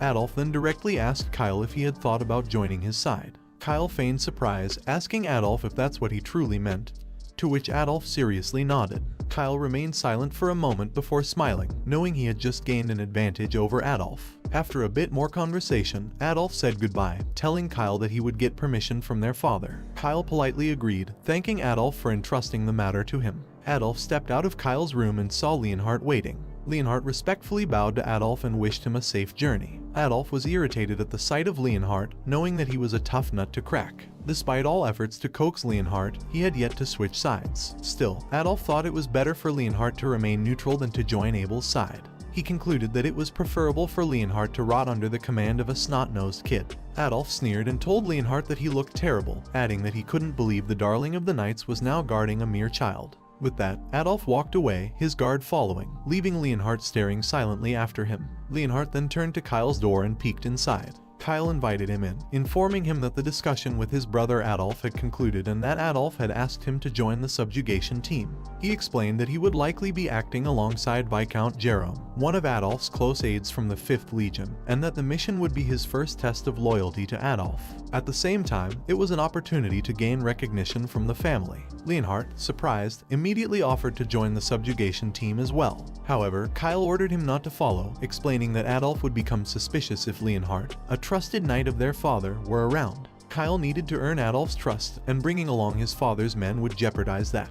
Leonhardt disagreed, reminding Kyle that the mission could be dangerous and might even be a trap. Kyle acknowledged the danger but explained that Adolf was likely testing his combat usefulness and would probably expose him to peril on purpose. Releasing a surge of magic power, Kyle reassured Leonhardt that he could protect himself now and urged him not to worry. He added that he wouldn't be showing his full abilities during the mission. Changing the subject, Kyle asked Leonhardt if he had ever heard of the Yoruj function. Days later, in the southern part of Trastan territory, there was a forest with a monster colony that the Sultarian Marquisate regularly cleared using subjugation teams. Kyle arrived at the location, staff in hand, when a man dismounted his horse and introduced himself as Viscount Jerome. Jerome mentioned that he had heard about Kyle from Adolf and that they would be working together on this subjugation team. Kyle, smiling, responded that this would be his first real combat experience and asked Jerome to take care of him. Jerome reassured Kyle that he would protect him, but Kyle couldn't help but wonder what Jerome meant by that, as the system showed Jerome's favorability toward him had dropped by -40 points. Puzzled, Kyle decided to avoid Jerome for the time being. He excused himself to prepare on the side, and Jerome agreed, telling him to reach out if he needed anything. As Kyle walked away, Jerome stared at him, thinking that since Kyle was just a first circle mage, he probably didn't know much and needed to be watched to ensure he didn't die. Frustrated, Jerome reflected on how even during this subjugation, Adolf had given him such a difficult task. He wondered what a bedridden kid with a deadly illness could do and was annoyed that he now had the responsibility of ensuring Kyle's safety. He thought it would be a relief if Kyle simply didn't hinder the battle. A short while later, as the subjugation began, Kyle released a lightning spell that electrocuted a group of goblins. The knights were astonished as a single bolt wiped out the entire group. Jerome excitedly praised Kyle, who continued to wipe out more monsters using his powerful lightning and fire magic. With each display of power, the knights and Jerome's favorability toward Kyle increased. Jerome then congratulated Kyle for being amazing, declaring that this was the easiest subjugation battle ever. The system showed that Jerome's favorability had increased by 50 points, leaving Kyle surprised, as he had never encountered such an easy target. He was amazed that Jerome's favorability had jumped by a total of 90 points in one go. Jerome, now enthusiastic, told Kyle that Adolf would be pleased to hear about his performance, and the other knights agreed. As they continued to praise him, Kyle touched his pocket, deep in thought, wondering if now was the right time to proceed with his next plan. Night had fallen, and the group gathered around the bonfire, resting after the battle. The knights cheered and congratulated Kyle on his victory, but he shyly told them that he had done nothing to deserve such praise. Jerome, however, assured him that his magical skills were truly impressive, and the other knights agreed. They admitted they had held misconceptions about him, because he was young and had always stayed in the manor. They thought he would struggle with both combat and camping. Yet, not only had he bravely joined the battle, but he hadn't complained about the harsh camping conditions or the food. They praised him for being surprisingly mature for his age. Kyle smiled and responded humbly, saying that his brother Adolf must have lived like this every time he went on a monster subjugation. Thinking about that, Kyle couldn't allow himself to be a spoiled brat. His words left the knights amazed and touched. Jerome then remarked that he didn't know Kyle admired Adolf so deeply, but reassured him that he would make sure to tell Adolf how much Kyle admired him and how greatly he had excelled in battle. The system notified Kyle that Jerome's favorability had increased by 60 points, with the other knights also agreeing and increasing their favorability as well. Kyle couldn't help but think that they were easy to win over. A short while later, the bonfire was extinguished, and the knights had fallen into a deep sleep inside their tents. Kyle emerged from his tent and informed the guarding knight that he was just going to take a walk. He then ordered the knight to get some rest, to which the knight sleepily agreed, telling Kyle not to wander too far. As Kyle walked away, he noticed the guard yawning, realizing that no one suspected anything because they still saw him as just a child. He knew the knights, encouraged by their victory, had collapsed from exhaustion, and only a few sentries remained on duty. However, they weren't overly concerned, focusing more on goblins and less on larger threats. Kyle smirked, wondering aloud what they would do if they encountered ogres. He laughed to himself, recalling how in the game, he used ogres for experience farming. Kyle pulled out a small bottle of ogre perfume, a concoction he had created that could summon ogres within a 10-kilometer radius. Before crafting it, he had discussed it with Leonhardt. Leonhardt, unfamiliar with the item, had asked what it was. Kyle had explained that, as far as he knew, no one in this world had discovered the recipe yet, so it was likely that he was the first to create it. He told Leonhardt that the perfume literally summoned ogres, and the higher the quality, the larger the radius of its effect. Leonhardt had expressed concern, reminding Kyle that their subjugation target was the goblin colony, and ogres were high-level monsters, far more dangerous than goblins. The team might struggle to handle them. Kyle had calmly replied that this was exactly what he was aiming for. Kyle explained to Leonhardt that 12 expert knights were participating in this subjugation mission. While goblins were manageable, ogres were a completely different story. He pointed out that although the 5th Legion was called a knight order, they were nothing more than a ragtag group of mediocre soldiers loyal to Adolf. Kyle knew that the Legion was made up of street criminals whom Adolf had brainwashed using dark powers. The intense brainwashing had turned them into fanatics, allowing Adolf to expand his influence easily and demonstrate his ability to lead even the most hopeless individuals. These soldiers, now mindlessly obedient, would be used strategically by Adolf when the time for the succession ceremony came. Kyle reflected on how dangerous the brainwashed high-level knights were, and that they would be a serious problem if Adolf made a move during the ceremony. His plan was to weaken the 5th Legion as much as possible before the succession, starting with the 12 expert knights who had joined this mission. He knew they would fight bravely to the death against the ogres, and in the end, only he would survive the deadly battle. Back in the present, Kyle opened the bottle of ogre perfume, and its scent wafted through the air, awakening a nearby ogre that immediately began searching for the source of the smell. Kyle smirked, thinking to himself that he would return to the manor with the accomplishment of defeating the ogre. The enraged ogre reached the camp and let out a deafening roar, launching a brutal attack that startled the sleeping knights. They woke in terror and fled, but the high knights rushed to face the threat, shouting to their comrades not to retreat, as it was just an ogre. However, to their horror, the ogre easily grabbed one of the knights and crushed him to death. The sight of an expert knight being killed so effortlessly shocked everyone, leaving them paralyzed with fear. The other knights began to doubt how they, as intermediates, could possibly stand a chance. The knights retreated in fear, but Kyle appeared and shouted for them to come to their senses. He demanded to know if this was how the honorable Seltarian knights behaved in the face of danger. The knights were stunned to see him, and Kyle continued, yelling that if they retreated, the ogre would break through into the territory. Meanwhile, the ogre continued its rampage, killing any knight who dared approach. Kyle shouted again, telling the knights that they must stop the ogre here, no matter what. The knights, emboldened by his words, vowed to follow him. Just then, Viscount Jerome appeared on horseback, shouting that he was glad Kyle was safe. Jerome told Kyle to leave the battle to him as a high-level knight, because Adolf had ordered him to ensure nothing happened to Kyle. Jerome urged Kyle to seek shelter while he held off the ogre. However, Kyle disagreed, responding that he wouldn't run away. He told Jerome seriously that he would fight alongside the knights until the end, as he couldn't face Adolf if he abandoned his men and fled. Kyle then looked at Jerome and asked if he wasn't right, which left Jerome touched and amazed by Kyle's resolve. Kyle then released his magic power and cast a haste spell on Jerome, surprising him. Jerome immediately felt lighter and more agile. Kyle explained that since he was still a first circle mage, he would focus on providing support and controlling the battle from the back. He then ordered Jerome to lead the charge at the front, to which Jerome agreed, telling Kyle to leave it to him. Jerome drew his sword, astonished by Kyle's bravery in staying to fight rather than retreating. Jerome thought to himself that Kyle was an indispensable asset to Adolf and resolved to report to Adolf that Kyle could be trusted without hesitation. Jerome unleashed his powerful knight aura, the force of which cracked the ground beneath his feet. He roared at the ogre, challenging it to bring the fight to him, and charged forward, identifying the beast as a twin-headed ogre. The other knights, shocked at Jerome's bravery, watched in awe. Seeing both Jerome and Kyle refusing to retreat, the knights realized they couldn't show cowardice, and they decided to follow Jerome's lead, rushing forward to join the attack on the twin-headed ogre. Kyle shouted at them to give it their all as they charged alongside Jerome. Kyle smiled as he watched the scene unfold, satisfied with how the knights responded to his rallying cry. He thought to himself that the ogre perfume had performed exceptionally well, summoning a variant that was 2 to 3 times more dangerous than a typical ogre. He quietly walked away from the front lines, whispering for the knights to keep fighting, knowing that this was where many of them would meet their end.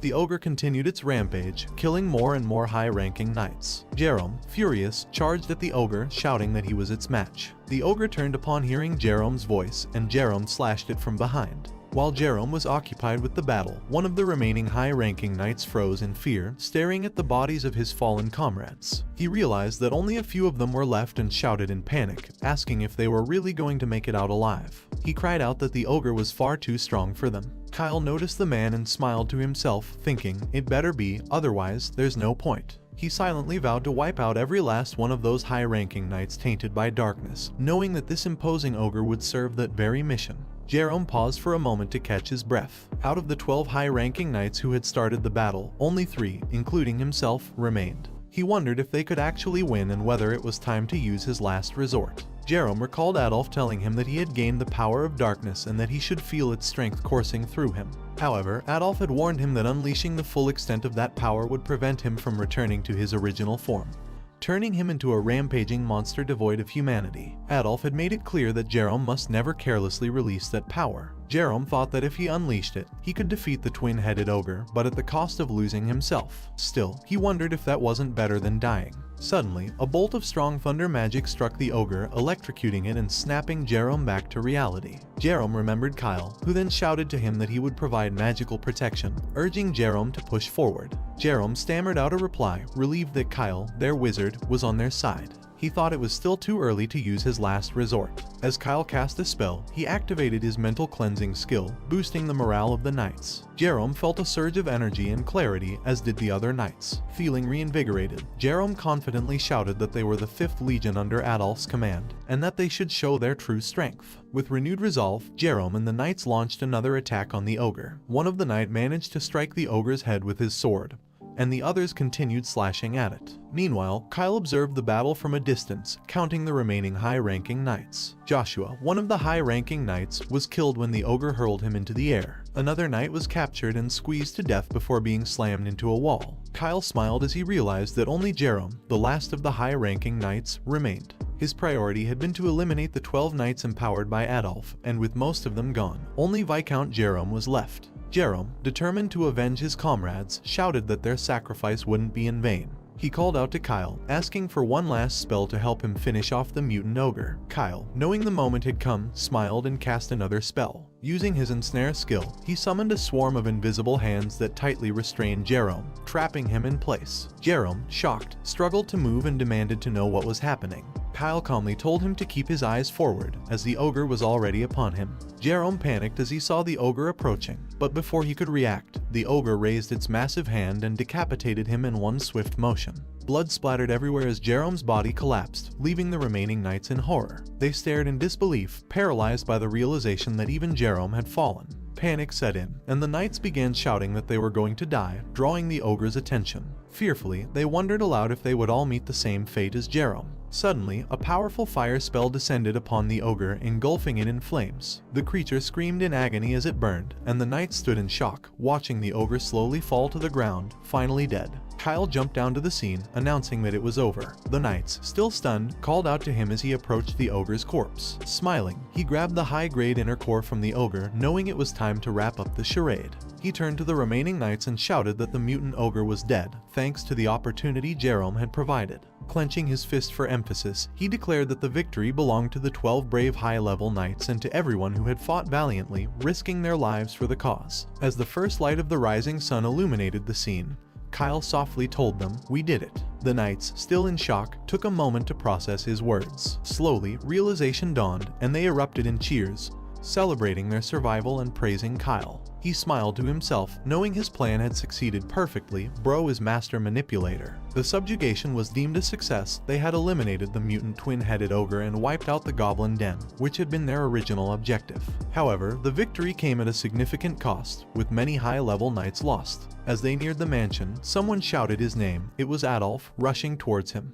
Adolf demanded to know if it was true that Jerome was dead. Kyle bowed his head and replied, yes, explaining that Jerome had fallen in a fierce battle with the mutant ogre. Adolf rushed to the covered body and pulled back the white cloth to see for himself. Upon seeing Jerome's headless corpse, Adolf was visibly shocked. Adolf wondered if Jerome hadn't had the chance to use his dark powers in the battle. He knew that losing Jerome, along with the other high-level knights, was a severe blow. The loss of these key figures created a power vacuum.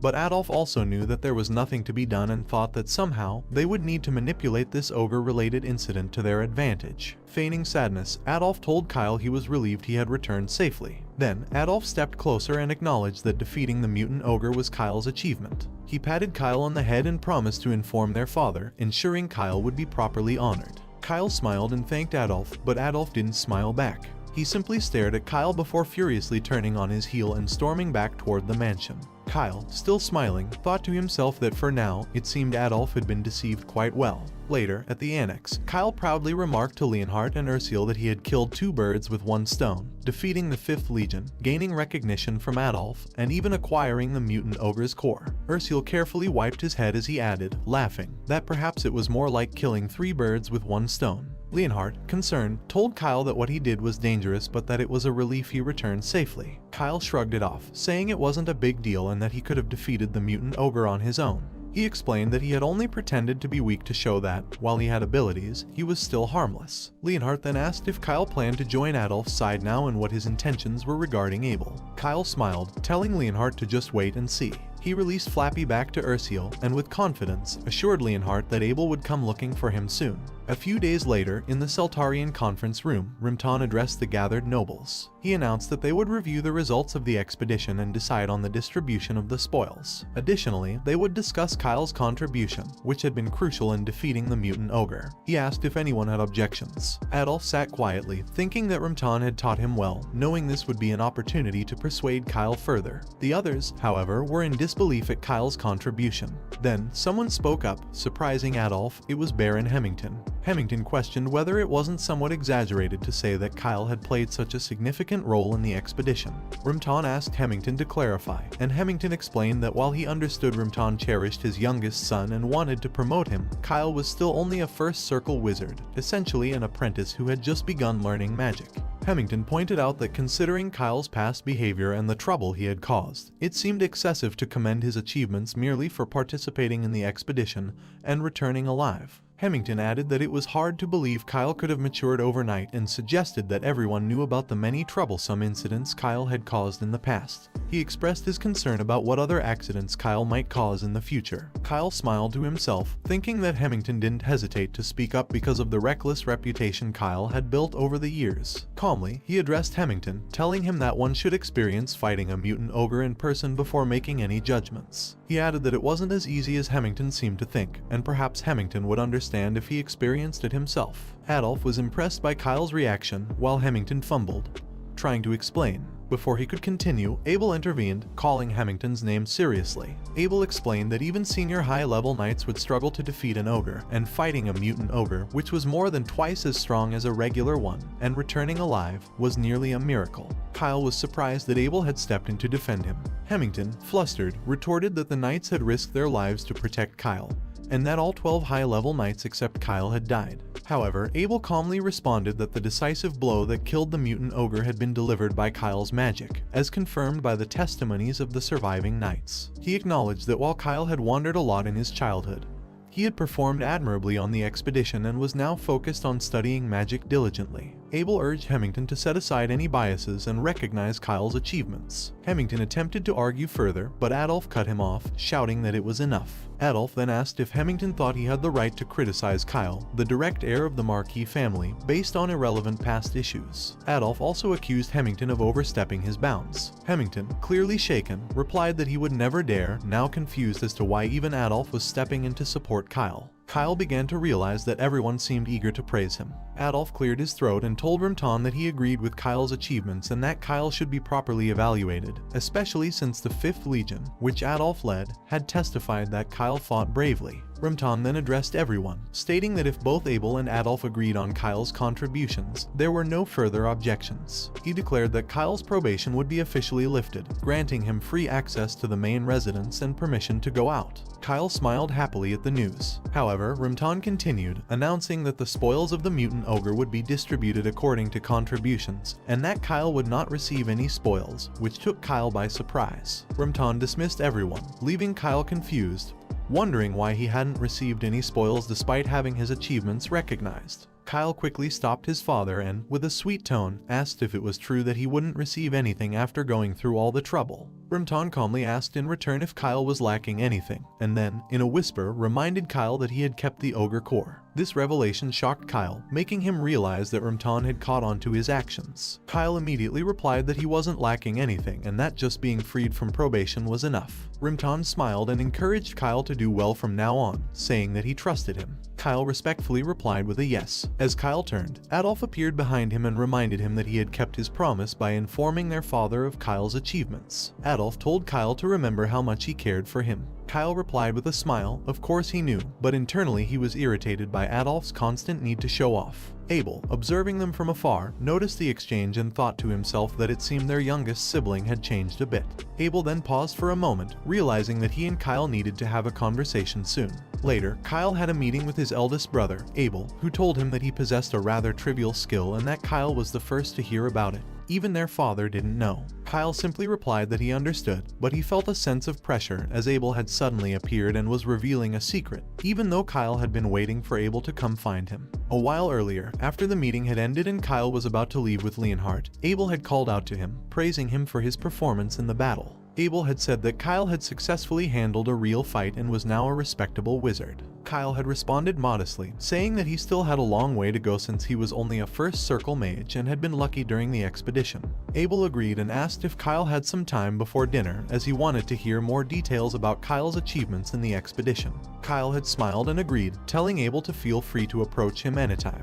Now, here they were, and Kyle suspected that Abel had an ulterior motive for asking about his achievements. However, to suddenly reveal a secret that even their father didn't know was a surprise. Kyle knew Abel meant no harm but couldn't guess his exact purpose. He also recognized that Abel's goal was likely to recruit him. To overcome the rebellion event in the Seltarian Marquisate created by Adolf, Abel needed to strengthen his position while weakening Adolf's. Kyle understood this was key to surviving in the fantasy defense game world with the support of the Seltarian family, but he knew he had to choose his words carefully. Kyle then asked Abel if it wouldn't be better for him not to know a secret that even their father didn't. Abel, surprised, asked if Kyle didn't want to hear it. Kyle clarified that it wasn't that he didn't want to, but he was afraid of what Abel might expect from him after sharing such a big secret. Abel stared at him for a moment before smiling, realizing what Kyle had implied. Abel asked if Kyle thought he was going to ask something in return for revealing the secret. Kyle replied that, yes, he expected his eldest brother to want something from him. Kyle then decided to be direct, telling Abel that he understood his intentions and didn't have the confidence to win a probing match against him, so it was better to be straightforward.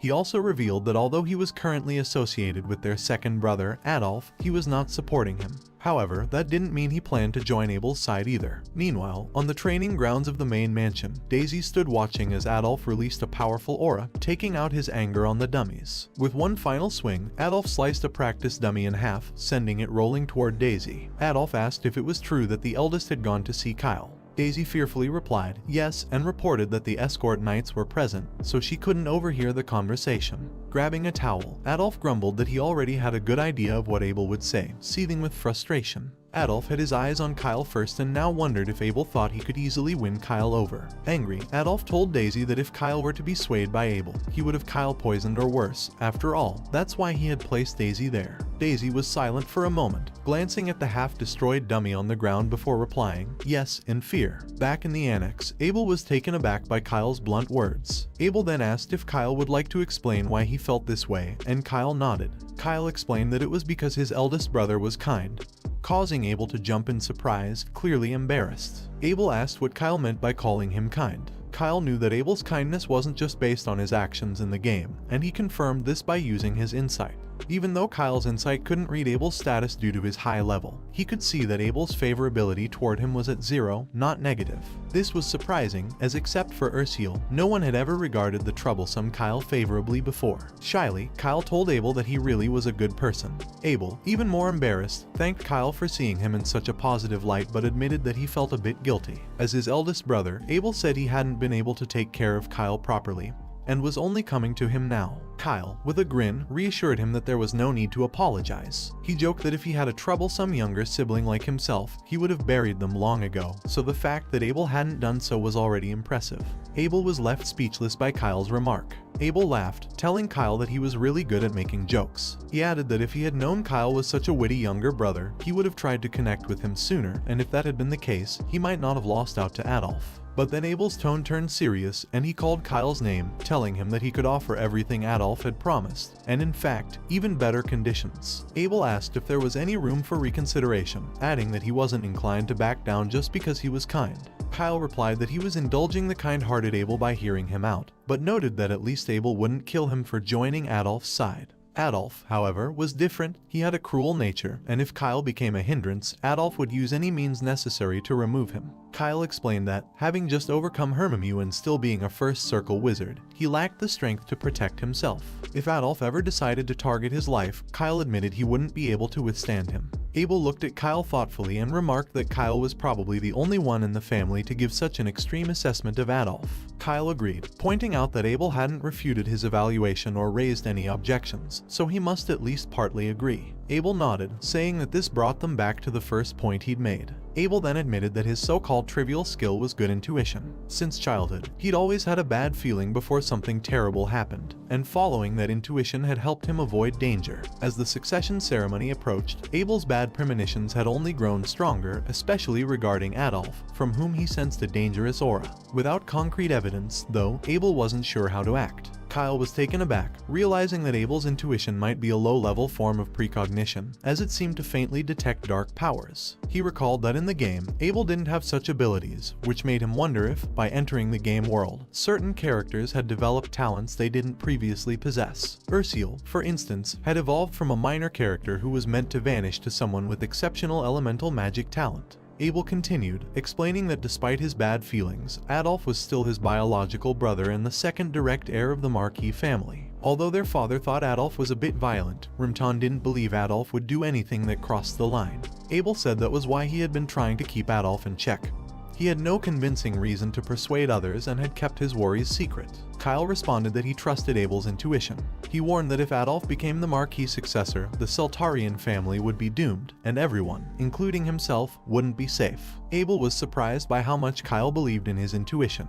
Abel then asked Kyle what he planned to do. Kyle revealed that he intended to pretend to join Adolf's side and keep an eye on things. For now, he would act as a loyal subordinate, making Adolf let his guard down. Then, at the right moment, Kyle would strike Adolf hard. Abel understood, summarizing that Kyle planned to hit Adolf from behind. Kyle confirmed this, adding that with Abel's help, they could bring Adolf down more decisively. Kyle extended his hand to Abel and asked what he thought about it and if he will help him. Abel was taken aback but smiled, replying how could he refuse his cute sibling's request as the eldest brother, and promised to support Kyle from behind. Kyle then asked Abel if he could do him a favor first. A few days later, Leonhardt was surprised to see a large pile of platinum coins. He asked, astonished, if he was correct in thinking that just one of those coins was worth several times his monthly salary, knowing that one platinum coin was equal to 10 gold coins. Leonhardt then asked him where all that money came from, to which he proudly replied that he got it from his eldest brother, Abel. Shocked, Leonhardt asked how, and he explained that he originally intended to borrow just a little. However, Abel asked how much he needed and immediately offered to prepare the amount, saying he didn't need to repay it as it was a gift for his younger brother. He then happily shared with Leonhardt, who was still stunned that he never knew his eldest brother, Abel, was so generous. Leonhardt then noticed something else and pointed at the circular crystal, asking what it was. He replied that it was a personal communicator, which Abel had given him to make it easier for them to stay in touch. Leonhardt could hardly believe that Abel had just given him a personal communicator and asked if he knew how expensive it was. Leonhardt explained that he could buy a mansion with a garden for the price of one of those communicators. He replied that he knew, but it was a simplified version that could only be used for direct communication with Abel.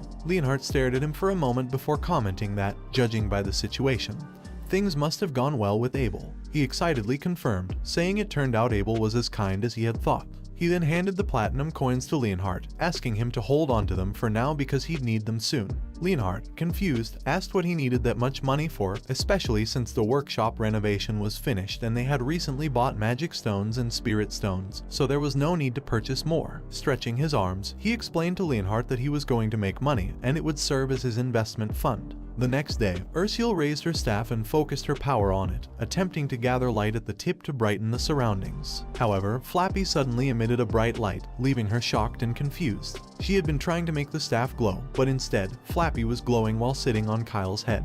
Panicking, she shouted at Flappy not to sit on his head, apologizing, but he calmly replied that it was fine, like having a headlamp. Confused, she asked what a headlamp was while Leonhardt stood nearby, holding his head in frustration. Leonhardt then called for their attention and asked why they were in a dungeon. Kyle simply replied that they were in a dungeon because there was a dungeon, so they went inside. This only frustrated Leonhardt further, and he shouted that it wasn't what he meant. Leonhardt reminded him that they had clearly left the house, saying they were visiting Enfelum, the neighboring estate, so he was confused why they suddenly headed to a dungeon instead. Laughing, Kyle explained that since the dungeon was on the way to Enfelum, he thought they'd stop by. Leonhardt sighed in defeat but insisted they should leave the dungeon because it wasn't a place to linger. Kyle, however, asked what he was talking about and said the dungeon exploration had only just begun. Leonhardt yelled that it was dangerous, startling Kyle.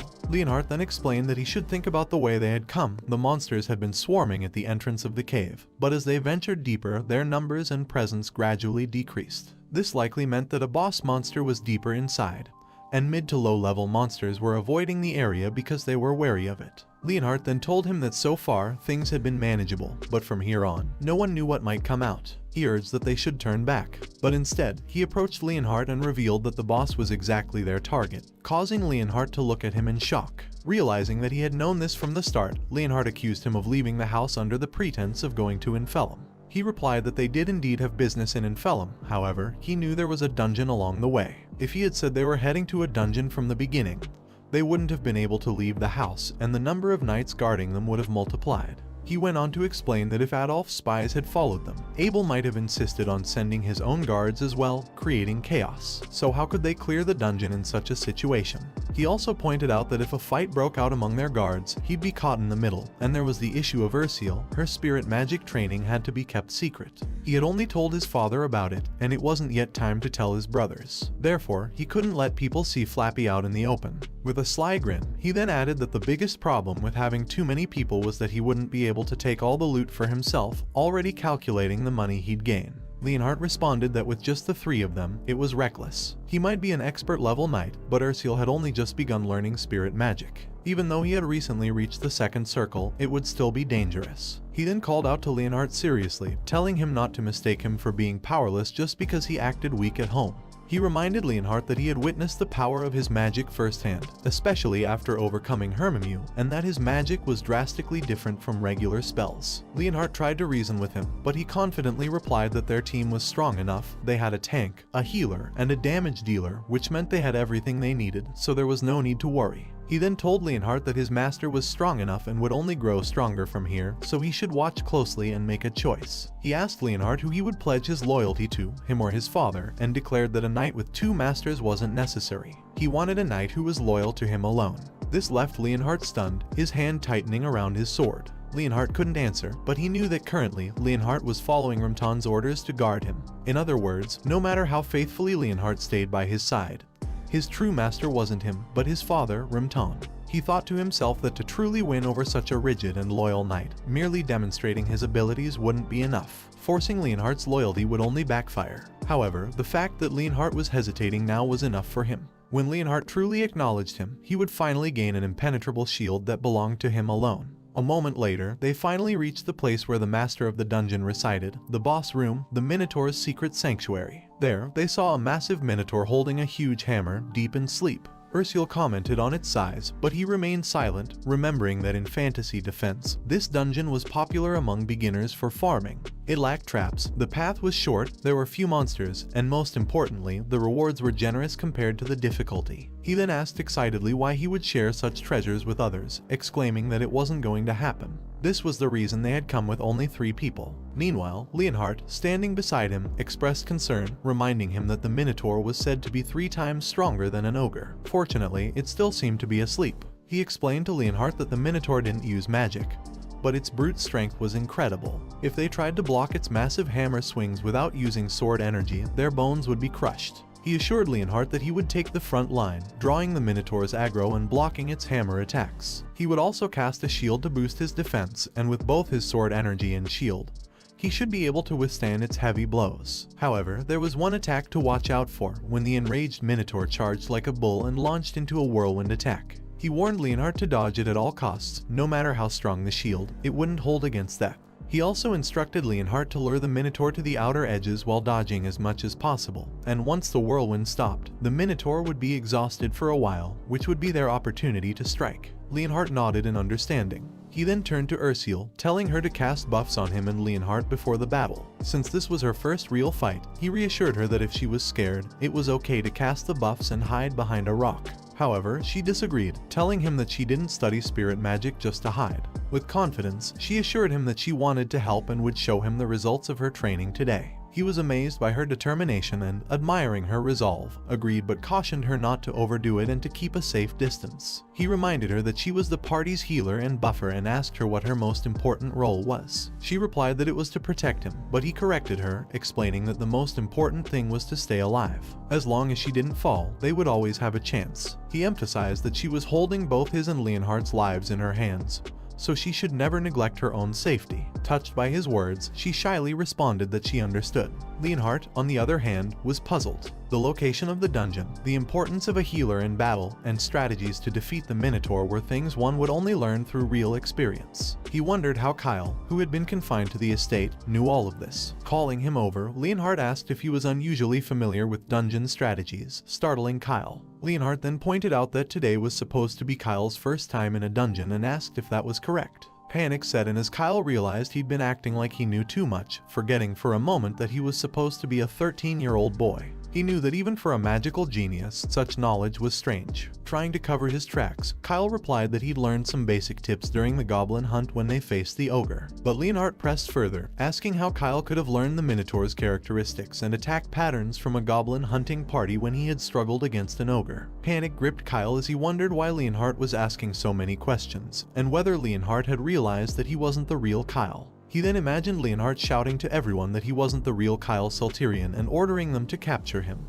They tied him up, and Adolf approached with a smug grin, telling him he'd always known something was off. There was no way that bratty noble would mature so suddenly, it had to be a demon's doing, and he should be burned immediately. Adolf held a lit torch, while Leonhardt and Abel glared at him in anger. Kyle screamed no, in fear, but was killed in the end, a game over for him. Panic gripped him as he imagined this horrible scenario, thinking that it mustn't happen. Stuttering, he shouted to Leonhardt that he read it in a book. Leonhardt asked if he meant that he had learned about the Minotaur from a book. Kyle hastily replied yes, explaining that he had spent a lot of time in the library and secretly read some military strategy books as well. He gave Leonhardt a nervous smile, desperately hoping he would believe the excuse. After a moment of silence, Leonhardt smiled and said he understood. He added that Kyle had been going to the library a lot lately, studying not just magic but monster strategies as well, and he was impressed. Kyle, meanwhile, wondered if his excuse had really worked. Leonhardt continued, saying he was sure Kyle's father would be proud of his progress, which was remarkable. Ursula agreed, adding that Kyle had always been amazing and cool, with Flappy nodding in agreement. Seeing their favorability towards him increase, Kyle thought to himself that Leonhardt, despite seeming hard to please, was actually quite easy to convince. He also realized that it would be a good idea to come up with more excuses about knowing the game world well. He couldn't keep relying on the label of magical genius forever. After some discussions and strategy planning, Ursula cast her light spells, granting them the strength to protect themselves. She summoned light empowerment and healing beasts, and the system showed Kyle that the light's empowerment increased their health and defense by 30%, while also enhancing mana and sword energy. The light healing restored lost health and provided an automatic healing effect for a set duration. Kyle praised Ursula, telling her that the effect was much stronger now than when she first learned it, and it showed how much she had improved. Ursula shyly smiled in response, proud of her progress. Kyle turned forward, announcing that it was time to begin. They faced the Minotaur, and Kyle ordered Leonhardt to attack. Leonhardt rushed forward, and as he approached, the Minotaur opened its eyes, screaming in fury and blocking Leonhardt's attack with its hammer. The Minotaur rose to its feet, ready to face Leonhardt. However, Leonhardt noticed that with his shield and Ursula's buffs, his body felt completely different, sturdier and much lighter than before. The Minotaur glared at them and asked who dared to disturb its slumber and come for its treasure. It roared, declaring that if they sought its treasure, they would be split in half by its hammer, and no one would be forgiven for coveting its hoard. Suddenly, a block of ice crashed into its face, making it angrier. Confused, it demanded to know what it was. Kyle smirked and asked what the Minotaur thought it was, declaring himself a dungeon thief while casting his Ice Lance spell. The Minotaur managed to block the attack with its hammer, but the pressure was so intense that the Minotaur felt a surge of pain. Suddenly, Leonhardt appeared behind the Minotaur, slashing its shoulder with his sword and causing it to roar in agony. Leonhardt warned the beast not to lose focus, while Kyle, casting another spell, praised Leonhardt, saying, "My knight is very capable." The Minotaur shouted that it was unbelievable, raising its hammer as Leonhardt stood close by. It called them wretches, and Leonhardt froze when he heard the Minotaur declare that none of them would leave alive as they aimed for its treasure. Kyle immediately activated his magic circle, casting the stone skin spell on Leonhardt, allowing him to block the hammer hammer's powerful blow. The Minotaur was shocked upon seeing this and demanded to know how Leonhardt had managed to block an attack with all its strength. Leonhardt struggled to hold up his shield, feeling the tremendous force behind the blow. He knew that if Kyle hadn't timed the shield and stone skin spells perfectly, his arm would have been shattered. Leonhardt noticed that Kyle used magic with precision, almost as if he could foresee the next move. His sense of timing with magic guided the flow of the battle smoothly. Kyle's innate intuition for assessing the situation and using magic reassured Leonhardt that Kyle was in control of the fight. Kyle then ordered Leonhardt to move and cast the ensnare spell on the Minotaur, immobilizing it. The creature panicked when it realized it couldn't move. Kyle quickly followed up with a barrage of magic missiles, striking the Minotaur multiple times, causing it to scream in pain before collapsing to its knees. Leonhardt asked if they had defeated it, but Kyle didn't respond. Suddenly, the Minotaur laughed, mocking them for pushing it so far but warning them that it was the end for them. It unleashed its special skill, Whirlwind, spinning its hammer at top speed to create a tornado around itself. Kyle shouted to Leonhardt that it was a whirlwind attack, ordering him to hold the Minotaur's aggro and lure it to the outskirts. He commanded them to split left and right. Leonhardt responded with a quick yes, and rushed to the left using his haste skill. Ursula cast her Blessing of Light on Leonhardt, enhancing his agility. Leonhardt stopped when he got closer to the Minotaur, throwing a dagger that struck its neck, successfully getting its attention. The Minotaur charged at him, and Leonhardt led it toward the outskirts while Kyle and Ursula hid on the right side.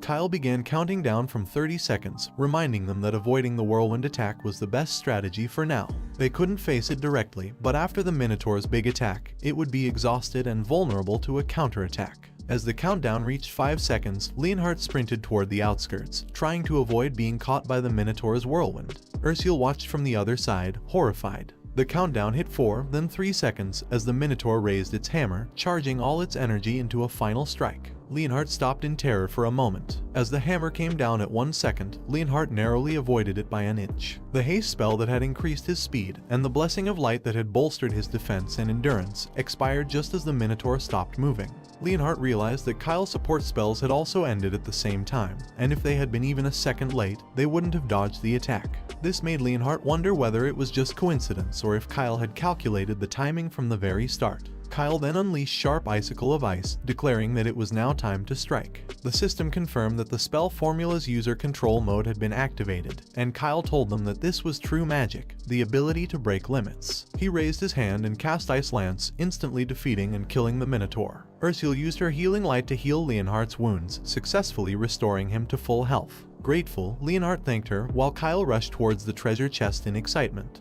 Overcome with joy, he kissed the chest and shouted about the beauty of the treasure, marveling at how it sparkled even from the shell. He eagerly opened the chest and activated his insight talent. His insight revealed that the sword was the Sword of the Rhino, an artifact forged from the solid bones of a rhino and a special metal. Its strength rating was C, increasing physical strength by 10%, and its durable blade had a D rating, providing far greater durability than typical weapons. He handed it to Leonhardt, saying it would be perfect for him, which left Leonhardt surprised. Next, he saw Lul's necklace, a piece filled with nature's energy that spirits would appreciate.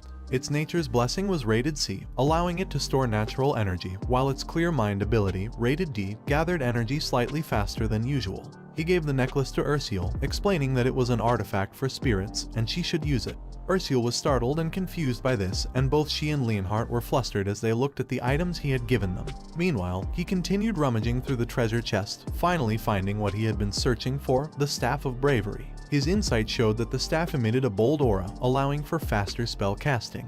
It also had a Memorize ability rated C+, which could store up to 3 spells that could be cast without mana consumption, with a maximum capacity for 2 circle spells. He recalled that, in fantasy defense, if he followed the wizard's path, acquiring this weapon from the Minotaur dungeon was essential because it was an overpowered staff that could be used until reaching higher circles. Hugging the staff excitedly, he realized that with it, he wouldn't have to worry about his weapon needs for a long time. Leonhardt stared at the sword, noting that even at a glance, it was a fine weapon with magical effects. He realized it was no wonder the Minotaur had risked its life to guard such a treasure, but he wondered if he was truly worthy of receiving it, especially since he couldn't even answer Kyle's question during the battle. Ursula then admitted that she felt guilty because she was only receiving from Kyle, and although she wanted to be of more help, she didn't know how she could ever repay him for such a treasure. Kyle simply asked her what she was talking about, reminding her of how much help she provided during the battle, and reassured her that she was a great asset. However, Leonhard agreed with Ursule, saying the sword was too valuable for him to use, and he tried to return it. Kyle, exasperated, asked Leonhard what was wrong with him. Sighing, Kyle explained that giving them this equipment wasn't just a reward, but a necessity to make them stronger. They needed to increase their power quickly as there wasn't enough time, and the items would significantly boost their strength. He then explained that while standard procedure with high-grade dungeon rewards would be to report them to the family for proper distribution, he had no intention of reporting this loot. He didn't want the other members of the family to know about their newfound strength. Addressing them seriously, he told Leonhard and Ursule that they were the only ones he could trust, and they needed to take the artifacts to raise their power so they could become his strength. They had to become stronger because it was the only way to survive, especially with the impending darkness looming over the house of Salterian. He then asked them if they would accept the items. Leonhard and Ursule looked at each other and nodded in agreement. Leonhard responded with a firm yes, and Ursule thanked Kyle for the gift, prompting him to praise them happily. Walking closer to them, Kyle told them that they should head back to Infellum. A few days later, in the granary region of Infellum, the Lord of Infellum was panicking. Count Frantel Neyron, the Lord of the region, shouted in frustration, demanding to know what was happening.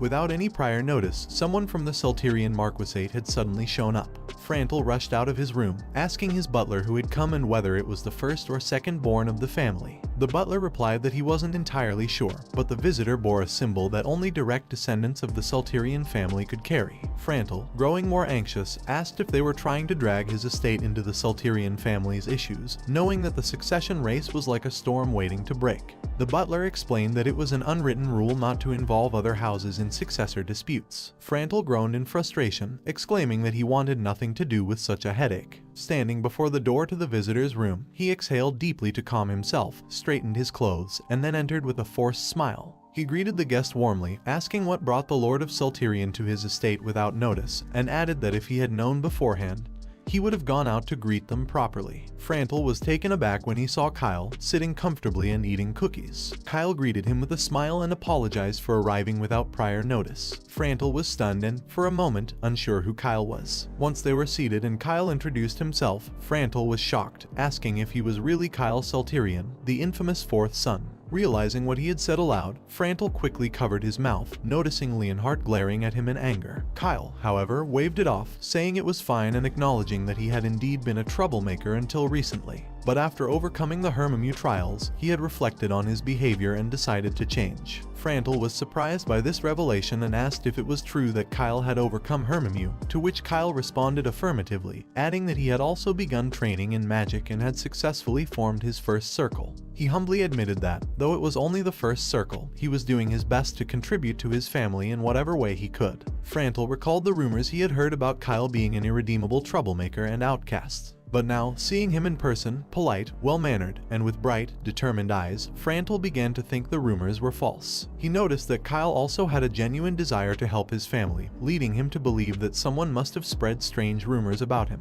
Frantel nodded in agreement, telling Kyle that his father was probably worried before, but now Rimtan could be at ease. He also expressed this belief that a wizard had emerged from a family renowned for swordsmanship, adding that the Salterian Marquisate must be reassured, knowing that their family's future was brighter. Kyle modestly replied that Frantel was flattering him. Frantel then asked if they should get down to business, as he didn't think Kyle had come to Infellum without notice just to say hello. Kyle smiled, apologizing again for arriving unannounced, and explained that as Frantel likely knew, the Salterian Marquisate was in a delicate situation due to the succession issue.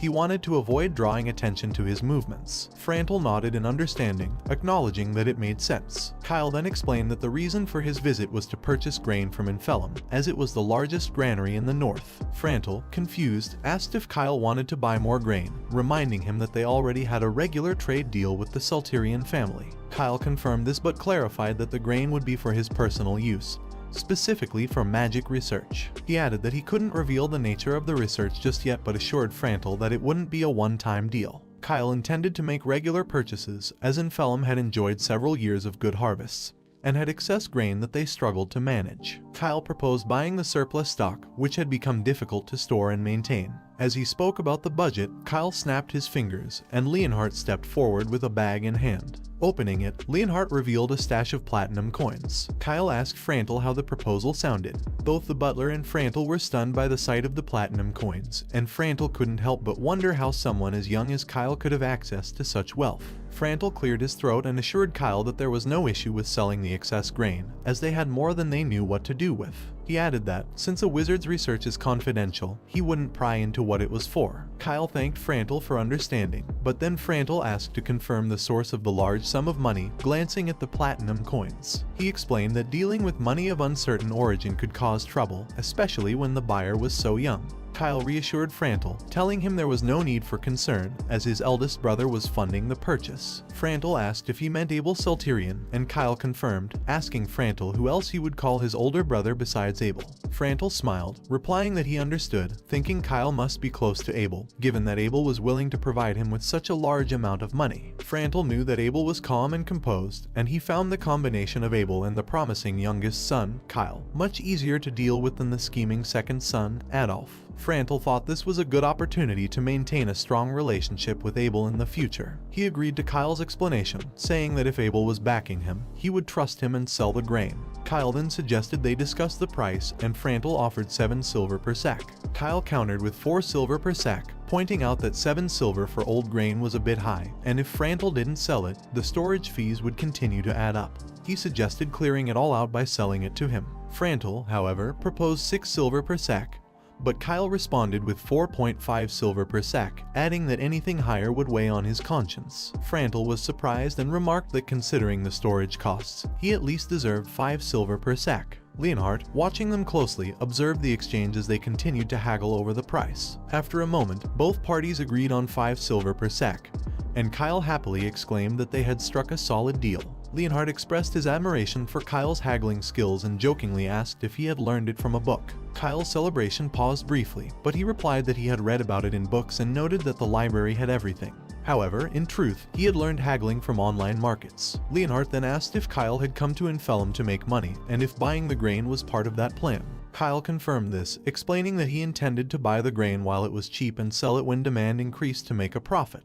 Leonhardt pointed out that the current grain supply was stable, and their state, Traston, had already secured enough stock to last until next year. Even if Kyle sold old grain, it was unlikely to be profitable. Kyle responded by asking if Leonhardt had heard of preparing for the unexpected, explaining that he was preparing in advance because a massive famine was on the horizon. Kyle remembered the storyline from the game. After the Salterian family's succession ceremony, an unprecedented weather anomaly would cause a severe famine, sending grain prices skyrocketing. Even with all the money in the world, people wouldn't be able to buy food. At that point, no one would care if the grain was old or new. While he knew he couldn't reveal his knowledge of the future, Kyle wondered how to explain this to the stubborn Leonhardt. To his surprise, Leonhardt told him that he understood, and since everything Kyle had done so far had been for good reasons, he would trust his judgment this time as well. Kyle was astonished to see Leonhardt's favorability toward him increase by 50 points. He was shocked, remembering that their relationship had been negative when they first met, and now it had improved so much. Tears welled up in Kyle's eyes as he marveled at the progress, feeling rewarded by the change. Suddenly, there was a knock on the door. It was Ursule, reporting that Frantel had something to discuss with Kyle before dinner, and suggested he take a moment to attend to it. After dressing up, Kyle headed to Frantel's office and knocked on the door. Entering the room, he told Frantel that he had heard he was looking for him. Frantel nodded and explained that it wasn't for anyone else but Kyle, and that he wanted to introduce someone to him. As a lady approached, Kyle asked Frantel who she was. The woman greeted him and introduced herself as the daughter of Frantel Neyron. Kyle was stunned and surprised as the lady came a little closer. She respectfully introduced herself as Iris Neyron, leaving Kyle unable to believe she was standing there.